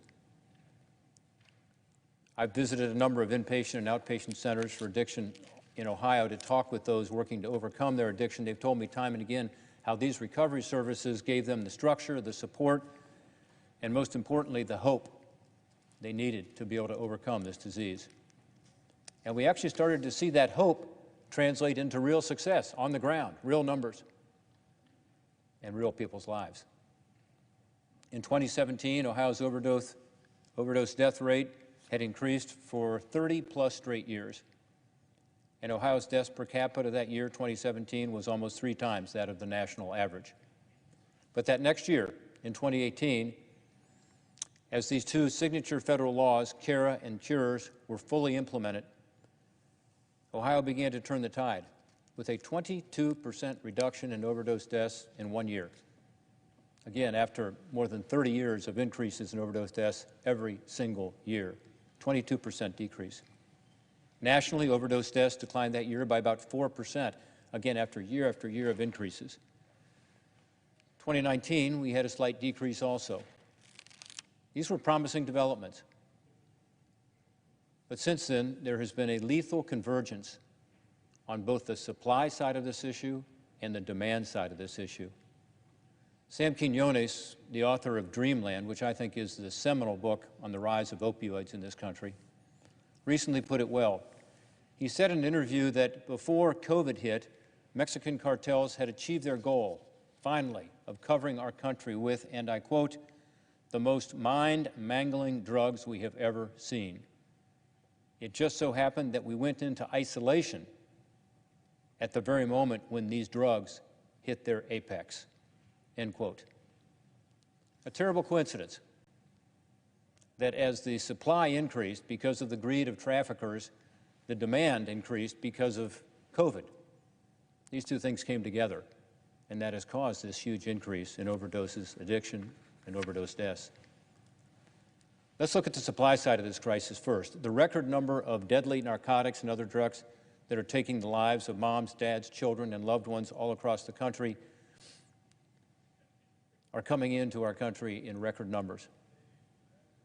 As many are aware, for much of the past few decades, the most common cause of overdose deaths were prescription opioids, like OxyContin or Percocet. Often people who suffered a serious injury or accident needed pain relief. And often, unfortunately, doctors, dentists, overprescribed opioids. People developed an addiction that led to accidental overdoses, often from cheaper and more available heroin when the prescription drugs ran out. Now we're dealing with a class of drugs that are tens, if not hundreds of times deadlier than those prescription drugs. The so-called synthetic opioids. The most well-known of these is fentanyl, which, as you can see by this chart of drug overdoses, has become the drug most responsible for overdose deaths. The red here is overdose deaths overall, and the blue is overdose deaths that are attributed to fentanyl. You can see what's happened. Fentanyl was about half of overdose deaths in 2018. Half of all overdose deaths was one drug, fentanyl. 2019, it was more than half. And in 2020, way more than half of all the overdose deaths were caused by one drug, synthetic opioid called fentanyl. It's the deadliest one. Incredibly, 80% of drug overdoses in Ohio and overdose deaths in Ohio can now be attributed to this deadly substance, based on what the experts tell me. 80%. It's not surprising that the amount of fentanyl seized on the streets of Ohio cities, like Dayton, Ohio recently, has nearly doubled compared to last year. And it's not only the amount of fentanyl that is flooding our country. Evil traffickers have increasingly disguised it by mixing it with other drugs or pressing it into fake pills to look like common pharmaceuticals. This concerted effort to expand the reach of fentanyl addiction started before the pandemic, but it's only accelerated. It's a profitable business for drug dealers. Compared to heroin, fentanyl is less expensive to manufacture and pound for pound, far more potent. A few flakes can kill you. Traffickers make a bigger profit, and people are trapped into addiction more easily. Traffickers increasingly lace fentanyl with other drugs: cocaine, crystal meth, heroin, and even marijuana in some cases. They do it as a way to boost its effects and cut down on its costs. In Mexico, they use cheap pill presses to mold fentanyl doses into the shape of prescription drugs, everyday pills that people take for a variety of reasons. What that means is that many of the individuals who now lose their lives to a fentanyl overdose don't even know they are taking fentanyl until it's too late.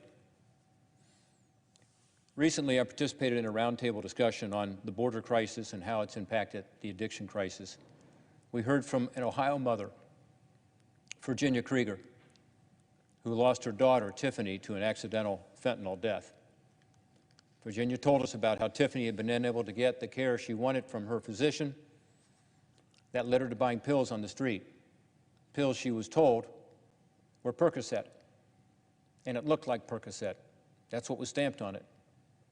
But in reality, it was laced with lethal doses of heroin and fentanyl. When Stephanie took these pills for her pain, she was poisoned by the fentanyl, and the life of a young 26-year-old woman was snuffed out far too soon. We're hearing this across the state. Recently in Cleveland, Ohio, Xanax pills, anti-anxiety medication, fake pills pressed by Mexican traffickers contained fentanyl and caused overdoses and overdose deaths.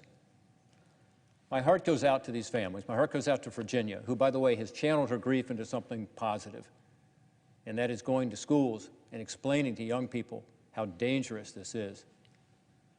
Her view is that no one should ever take a pill unless they know it comes from a pharmacy. She's right. People across the country need to know that pills of all shapes and sizes can contain fentanyl, even though they might say something else. No street drug is safe right now from the threat of fentanyl poisoning, and too many kids and adults who weren't addicted to opioids are unknowingly ingesting these substances and putting themselves at risk. We need to be on high alert. Parents and kids need to know that right now, no drug you get on the street can be safe. Our communities are saturated with fentanyl and other synthetic opioids right now. Among other things, of course, this drives the price of the drugs down. So yes, the most important thing is to reduce the demand for drugs. But with this overwhelming supply, the price of the drug goes down, and there is higher use and higher demand. The conversation about how we can cut down the supply side, of course, has to start with our strategy on our southern border. For years, fentanyl and other synthetic opioids were overwhelmingly illegally manufactured in China. As then chairman of the Permanent Subcommittee on Investigations, I led a bipartisan investigation back in 2017, which showed that fentanyl was coming into our country from China, primarily through our own lax postal service. Our own postal service was the conduit. That's why I worked in a bipartisan manner to write and pass what's called the STOP Act, which required the Postal Service for the first time to crack down on fentanyl through the mail. We required the Postal Service to get advanced tracking data on international shipments coming to the U.S., showing the package's origin, contents, and destination. This allowed law enforcement to spot potentially dangerous packages ahead of time and make it much more difficult to move fentanyl into the United States in this manner. Other carriers were already doing it, FedEx, private carriers, DHL, but the Post Office was not. The good news is that the STOP Act has been effective. And also, after persistent engagement and pressure from the United States, China scheduled fentanyl, meaning made it illegal, and its analogs as a class of illegal drugs. We believe these changes have helped to dramatically reduce the flow of fentanyl directly from China into the United States. But it obviously hasn't solved the problem. Because Mexican transnational criminal organizations know a great business opportunity when they see one, and they moved in to take over the fentanyl market in the United States. Now Mexican transnational criminal organizations work with criminal gangs in China to import into Mexico the ingredients used to make fentanyl, where the final product is made in so-called super labs. We have a record amount of the substance pouring in, both at our ports of entry and through other gaps in our southern border security, by car, by truck, by courier. This is a problem that continues to get worse, as this shocking chart shows us. Look at the dramatic increases in fentanyl that was seized along the U.S. border. This past fiscal year, Customs and Border Protection seized 11,201 pounds of fentanyl, enough to kill every man, woman, and child in America. More than double the amount from the previous year, and 4 times the amount from fiscal year 2019. Just a few weeks ago in Southern California, border officials discovered 8.5 tons of meth in a single truck, along with 400 pounds of fentanyl. Remember, it only takes a few flakes of fentanyl to kill you. So this 400 pounds could kill millions. Their smuggling operations are complex and sophisticated, and Customs and Border Protection have their hands full. According to the most recent statistics, last month, seizures of fentanyl increased 42%.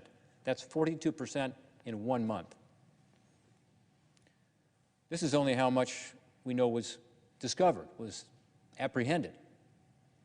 We don't know how much more made it over the border undetected. When I have asked Customs and Border Protection and DHS, Department of Homeland Security officials in public hearings, as I did week before last, they don't answer the question because they don't know. But in private conversations with Border Patrol agents, they tell me that they believe the vast majority of drugs are coming in undetected. So this is just the seizures, not the amount of drugs that are streaming across the border. I take no pleasure in saying this, but the failure of the Biden administration to control the southern border has resulted in record levels of deadly fentanyl coming into our country and contributed to the growing strength of the Mexican transnational criminal organizations. Part of the problem is that the Biden administration's own policies have encouraged an unprecedented surge of unlawful migrants at the border, diverting our Customs and Border Protection officers and Border Patrol agents away from interdicting drugs. I've seen that on the southern border, as has anyone else who has visited. These law enforcement officers, who should be on the line stopping the criminals carrying drugs, are instead processing a record number of migrants. This massive influx of unlawful migrants began when President Biden was inaugurated and made specific policy changes, and has only continued to worsen ever since. We had all hoped that during the summer months, when normally unlawful migration slows down because of the heat, that we would have a lessening of this issue, but it didn't happen. In fact, last month was a record month for October for Border Patrol apprehensions. As the border crisis created by the Biden administration policy changes continues, the administration has failed to give Customs and Border Protection the resources they need: additional personnel, better technology, infrastructure, and more, to enable them to better protect our nation along the nearly 2,000-mile border with Mexico. On an average day in 2020, Customs and Border Protection processed 650,000 plus passengers and pedestrians, 187,000 incoming privately owned vehicles, and 77,900 truck, rail, and sea containers. The amount of traffic at the border is going up now that there is less concern about the pandemic. However, only 2% of those privately owned vehicles are physically searched at the border, and less than 20% of all those commercial vehicles are scanned for drugs before they cross into the United States. Let me repeat that, 2%.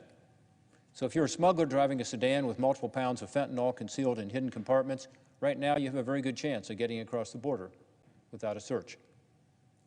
That's not a gap in our security. That's a gaping hole. We've known this is a problem. Congress last January, almost a year ago, passed and President Trump signed into law a requirement that the Department of Homeland Security give Congress a plan and a strategy on using technology and making policy and resources changes to be able to scan all vehicles. Unfortunately, the Biden administration is late delivering this report. It was due over 4 months ago, and we still don't have it. In conversations with administration officials week before last, I got assurances that it's coming soon. I hope so. We need it. It would be extremely helpful to have this information as we finalize the spending bills over the next month or so. I'm proud that the recently enacted Infrastructure Investment and Jobs Act invested billions of dollars in upgrading and modernizing our ports of entry, including ports of entry on the southern border. Our ports are aging, some of them badly.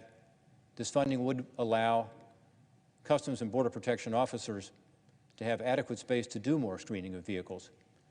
However, we cannot and should not build a brand new port of entry and then just install the old legacy technology for scanning and detection of deadly narcotics. We have a once-in-a-generation opportunity to dramatically upgrade key ports of entry with modern, state-of-the-art detection technology that can help our officers catch more of these drugs before they enter our community. In May, I introduced bipartisan legislation with Senator Mark Kelly of Arizona to establish a $1 billion Irregular Migration Border Response Fund so that the Department of Homeland Security is not forced to transfer resources away from drug interdiction priorities to fund processing of individuals, food, clothing, blankets, and transportation when there's an influx of migrants, as has happened periodically. These contingency resources would be available immediately when there is a surge to quickly respond to increased migration at the border. Considering the crisis at our border and the record amounts of fentanyl coming in, it was not surprising to me in September when the Drug Enforcement Agency, DEA, issued its first public safety alert in more than 6 years after it seized more than 9.5 million fake pills this year, more than the last 2 years combined. As I said, we all need to be on high alert. We hear a lot these days about problems with supply chain, with delayed shipments and canceled orders. I will tell you the Mexican transnational criminal organizations don't have that problem. They are moving more fentanyl than ever into our communities. And once that fentanyl is here, what awaits? Sadly, more people caught in the grip of addiction. This brings us to the demand side of the equation. Again, most important to me is reducing the demand for these drugs, but both the demand and the supply side are related. As we discussed, the supply of deadly fentanyl was already increasing when COVID-19 hit us almost 2 years ago. Clearly, this pandemic has led to more isolation, anxiety for some, depression for others. Millions of Americans lost their jobs through no fault of their own. Millions have lost loved ones to COVID-19. Some in recovery have not been able to be with their treatment providers, with their recovery coaches we talked about earlier.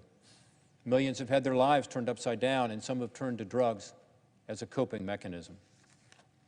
Others who were on the path to recovery have suffered setbacks, relapsing into drug use again. Last month, I visited with Erin Helms, who runs recovery homes for women in Northeast Ohio that I've had the chance to visit. Erin told me about the challenges during COVID to connect people with treatment and recovery support services when they overdose or when they're being released out of the criminal justice system. When we were in the most restrictive time of the pandemic, those people fell through the cracks, and we're seeing the results of that today. These overdose deaths are happening away from the national headlines, but they are taking a toll all the same. As I said, this is truly a nationwide crisis. It will take all of us here in Congress coming together to work on a bipartisan basis to find solutions to turn the tide again, reduce overdose deaths, and put more affected individuals on the path to recovery. So what can we do here in Congress moving forward? What are the answers? First, we've got to be able to address both the supply side and the demand side. This chart lays out some of the ways we can help with both, all of which I talked about tonight. This means we need to complete the installation of enhanced border security technology that has already been appropriated by Congress so that the Border Patrol has the tools it needs to complete its national security mission, so enhanced border security. In March, I visited El Paso and saw fully funded construction materials lying on the ground at the border, at the place where there was a gap in the wall. I heard directly from Border Patrol officers about the importance of enhancing border security to give them the opportunity to complete their national security mission and help them to stop the drugs. That's why at his nomination hearing in October, I pressed Tucson Police Chief Chris Magnus, the nominee to be Commissioner of Customs and Border Protection, on the need to install the enhanced border technology and complete the funded sections of the wall. Not only are there physical gaps in the wall right now that we've already paid for, but the technology, which to me is the most important part of the wall, so you need the barrier, but also you need technology to be able to monitor it, is only about 10% completed in that El Paso sector. That's outrageous. Everybody, Republican and Democrat alike, say they're for technology. We should complete the technology along the border and help the Border Patrol be able to do their important job, including keeping these deadly narcotics out of our communities. We also must pass the Bipartisan Border Response Resilience Act I talked about, that I introduced with Senator Kelly. It would provide an additional $1 billion for the Border Patrol and Customs Border Protection folks during a surge in unlawful migration like the one we're in right now. Due to limited resources, Border Patrol agents are pulled off the border to care for migrants, and drug cartels are taking advantage of these open gaps in our nation's security. Even some of the checkpoints had to be closed down when there was a recent surge on the border near Del Rio, Texas. Drug interdiction checkpoints here in the United States are left unmanned so officers can process more migrant families. But the supply chain doesn't start and end on the U.S. border. Criminals understand the opportunities of the globalized world, and they pose a dynamic threat to the United States. They're smart and adaptable and can take advantage of the complexity and volume of international trade and travel patterns. And they do that. They also understand how to exploit openings in law enforcement and regulatory approaches. Many of the ingredients used to make fentanyl continue to come from China, and Chinese money laundering networks have emerged as key enablers in the business model of Mexican transnational criminal organizations. This must stop. While we have a complex and difficult agenda with China, this issue needs to remain at the top of our list. I urge the Biden administration to push the Chinese government to be our partner in cracking down on these international crime rings, rather than a tacit enabler.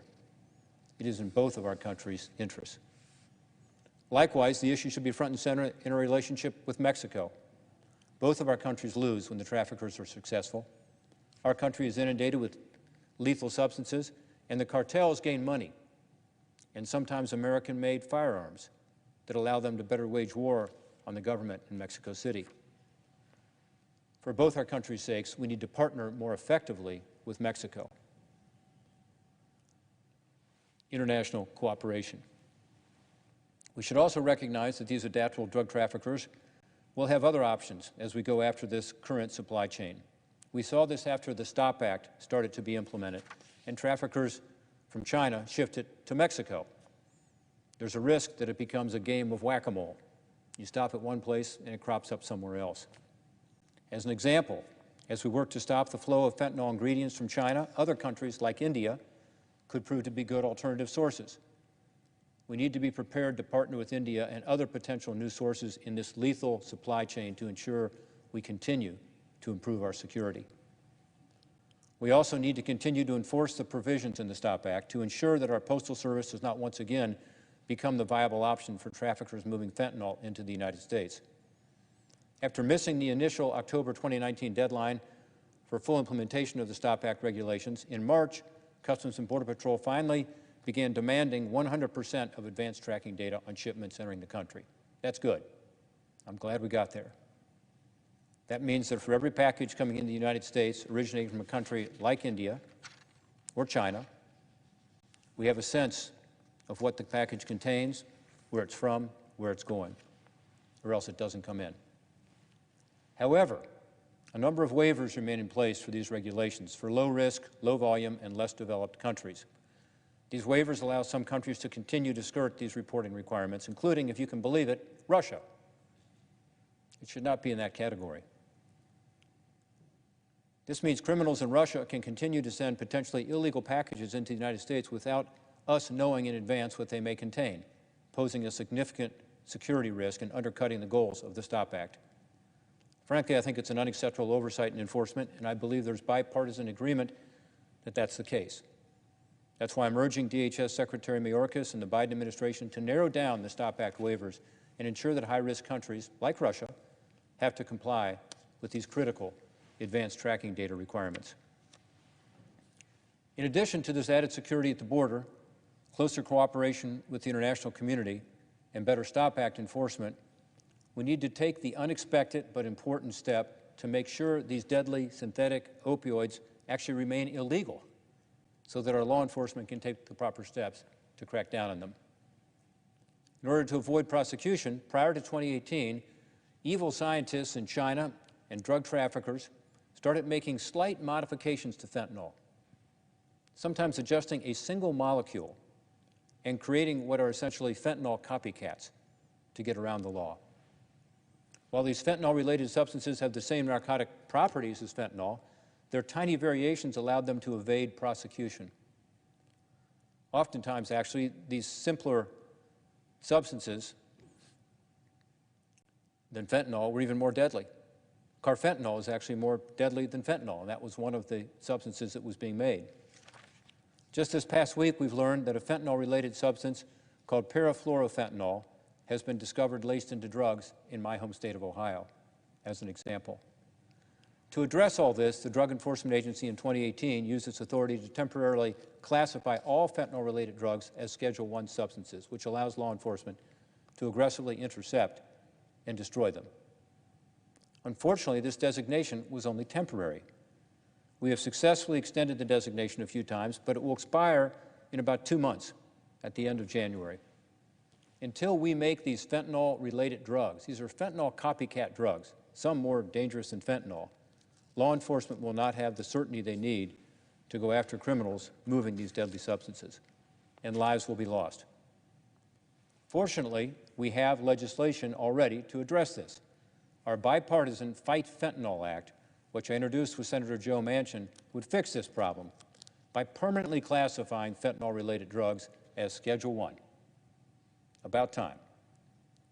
That would give our law enforcement the certainty to go after synthetic opioids in all of its forms and show we are committed to addressing the threat posed by this dangerous class of drugs. The Fight Fentanyl Act will increase the cost of fentanyl on the street and would be an important step toward rededicating our efforts to stop these drugs from stealing thousands of lives and causing so much pain. I urge my colleagues on both sides of the aisle to come together and support this legislation to help us reduce the supply of dangerous synthetic opioids in our street. So again, on the supply side, let's pass legislation to be sure we are making fentanyl permanently illegal. Let's look what we can do on the demand side to reduce this demand, insatiable sometimes in our country, for these illegal drugs. More effective prevention and education, ensuring individuals struggling with addiction get the support they need to overcome the disease and no longer feel the need to turn to these dangerous substances. That's all part of it.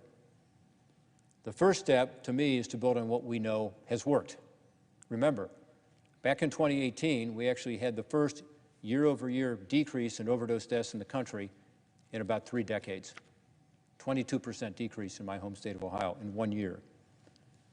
Building on that success starts with building on our CARA legislation we talked about earlier. Before CARA, the federal government provided no funding of any kind for recovery support services, which are so central to so many to overcome their addiction.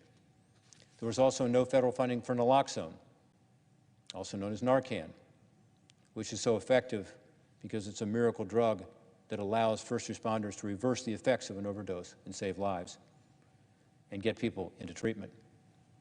And CARA lifted the cap on the number of patients a doctor could treat with a medication-assisted treatment called Suboxone, while also allowing nurse practitioners and physician assistants to prescribe this medication. All of these provisions expanded access to treatment, and that was incredibly important. I remember a father who came to me from Ohio and talked about his daughter. His daughter had an accident, an injury. She took pain medication. She became addicted to opioids. She then shifted to heroin because it was more available, less expensive. She was in and out of treatment, never took it seriously. And one day she came to her father and said, "I'm ready. I'm ready to go into treatment. I'm ready to turn my life around." And he was convinced it was true. And so he went out to find a treatment provider for her. And, as continues to be the case in some communities, and at that time, before 2018 was the case in many communities, there were no beds available. There was no treatment option. She had to go on a waiting list. While she was on the waiting list, she overdosed on heroin and died in her own bedroom, and her father found her there. So all these provisions we put in place expanded access to treatment to be able to ensure that those stories are not repeated. In the 5 years since our CARA legislation became law, I've visited with hundreds of recovering addicts at treatment centers, visited with experts on local addiction and mental health boards, been to recovery homes and other nonprofits across Ohio. And we've talked about what we can do now to build on the successes we were having back in the 2018-2019 period, as well as what we did with regard to CARA 2.0, which is a bill that passed in 2018. The result of those discussions is CARA 3.0, the third CARA legislation. I introduced that with Senator Whitehouse earlier this year, and it builds on the existing CARA framework and expands its scope to ensure all Americans fighting addiction have the chance to overcome this disease. It does so by addressing three important areas. One, research, education, prevention. Two, treatment and recovery. And three, criminal justice reform. CARE 3.0 will bolster our work to prevent drug abuse before it even happens through better research and better education and prevention. I believe effective prevention is done when it's at the community level. That's where it's most effective, and engages a wide variety of stakeholders: youth, parents, faith leaders, educators, all with a focus on showing the risks of drug abuse and addiction. There are now about 2,000 community coalitions around the country that do this, and God bless them for the work they do. They benefit from a legislation called the Drug-Free Communities Act, which is also something that is important with regard to CARA 3.0. Over 25 years ago, I founded my own community anti-drug coalition. It's now called Prevention First. It's still in existence, doing a great job. In fact, I had a Zoom call with the leaders of Prevention First last week to learn about some of the new innovations they're coming up with to reach more people. They do a drug survey every 2 years. They're in the middle of fielding that right now, where they get the best information. It's almost like a census, not a survey, from high schoolers all over the greater Cincinnati area to find out what drugs are being used, what people's attitudes are about drugs, and they take that and use that to try to promote the prevention message in a way that's effective.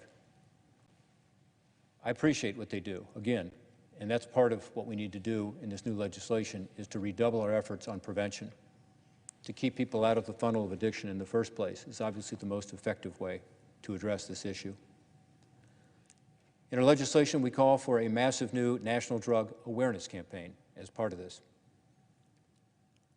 I believe that ought to be done with help from the private sector, by the way. There are plenty of people in the private sector who have concerns about this issue and should. It affects their workforce. Certainly with regard to companies that are in the pharmaceutical business, they should have a strong interest in this. We could leverage funding, taxpayer funding, in ways that could create, for the first time in a couple of decades, a very effective national media campaign to get the word out there. We know that a number of federal agencies have smaller efforts on this front, but we need more coordination and a united message coming from the federal government and from the private sector. Our bill also includes more for research and development of alternative pain treatment methods that don't lead to addiction. To me, it's unbelievable that we're still relying on these opioid pain medications that were developed a couple of decades ago. And although some have worked on this issue, and I appreciate those researchers, we need to put more money and focus on this to find ways to treat pain without the addictive properties of the opioids. And CARA 3.0 will also take the important step of addressing the disproportionate effect the addiction crisis has had on certain vulnerable communities. Second, our bill will build on what has worked with regard to treatment and recovery. So the first step is more research, education, and prevention. Second one is with regard to treatment and recovery. It will double down on proven, evidence-based addiction treatment methods while expanding treatment options for groups particularly vulnerable to addiction, including young people, new and expecting mothers, rural communities, and communities of color. Third, our bill will build on what works and how we treat addiction. It'll double down on these treatment methods, and it'll importantly make permanent the current expanded telehealth options for addiction treatment that were temporarily created in response to the social distancing required by the COVID-19 pandemic. This is important. Telehealth was something that was a necessity during COVID. People couldn't come to their doctor for visits. They couldn't be at their treatment providers in person. And we wondered whether telehealth would be effective.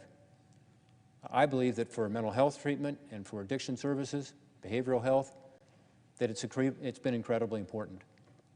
And although addictions have gone up during this period, obviously, and the overdose rates are at record highs, my belief, and from talking to experts, I've come to this belief, it would be even worse if we'd not had the telehealth options.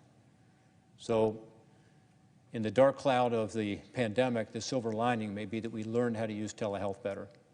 And our legislation allows that to continue to be used with reimbursement, as an example, Medicaid reimbursement or Medicare reimbursement.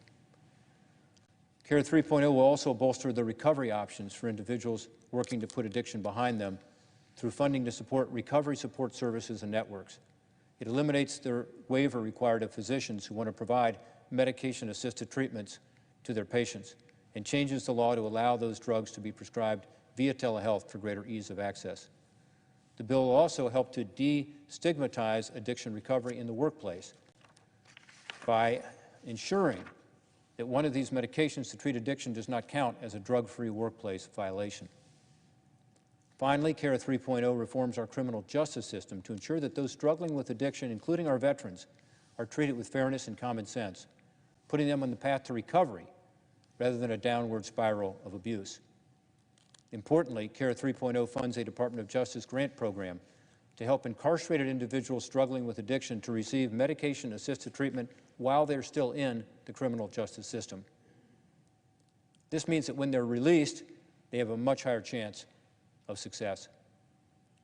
If someone is addicted and you don't treat it and you let them out of the system, they're very likely to go back to a life of addiction.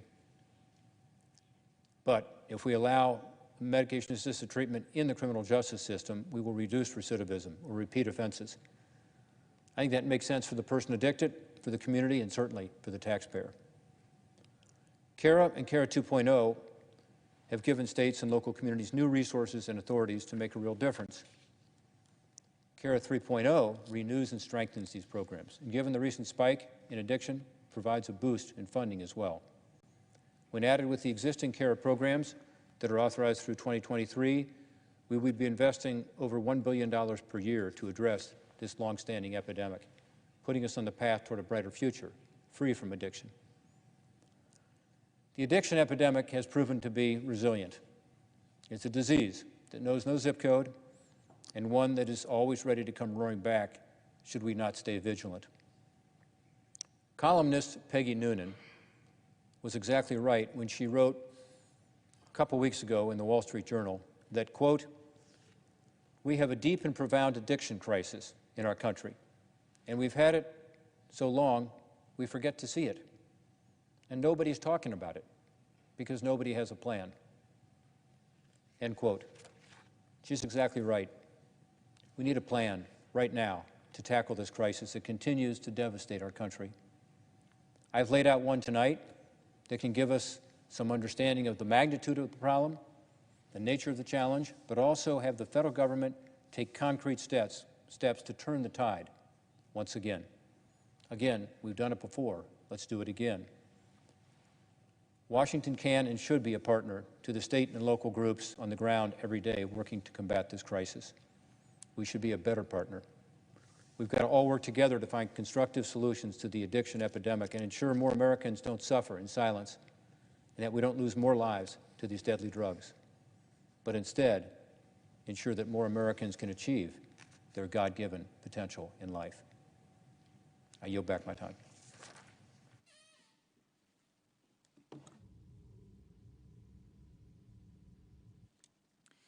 Under the previous order, the Senate stands adjourned until 10 a.m. tomorrow.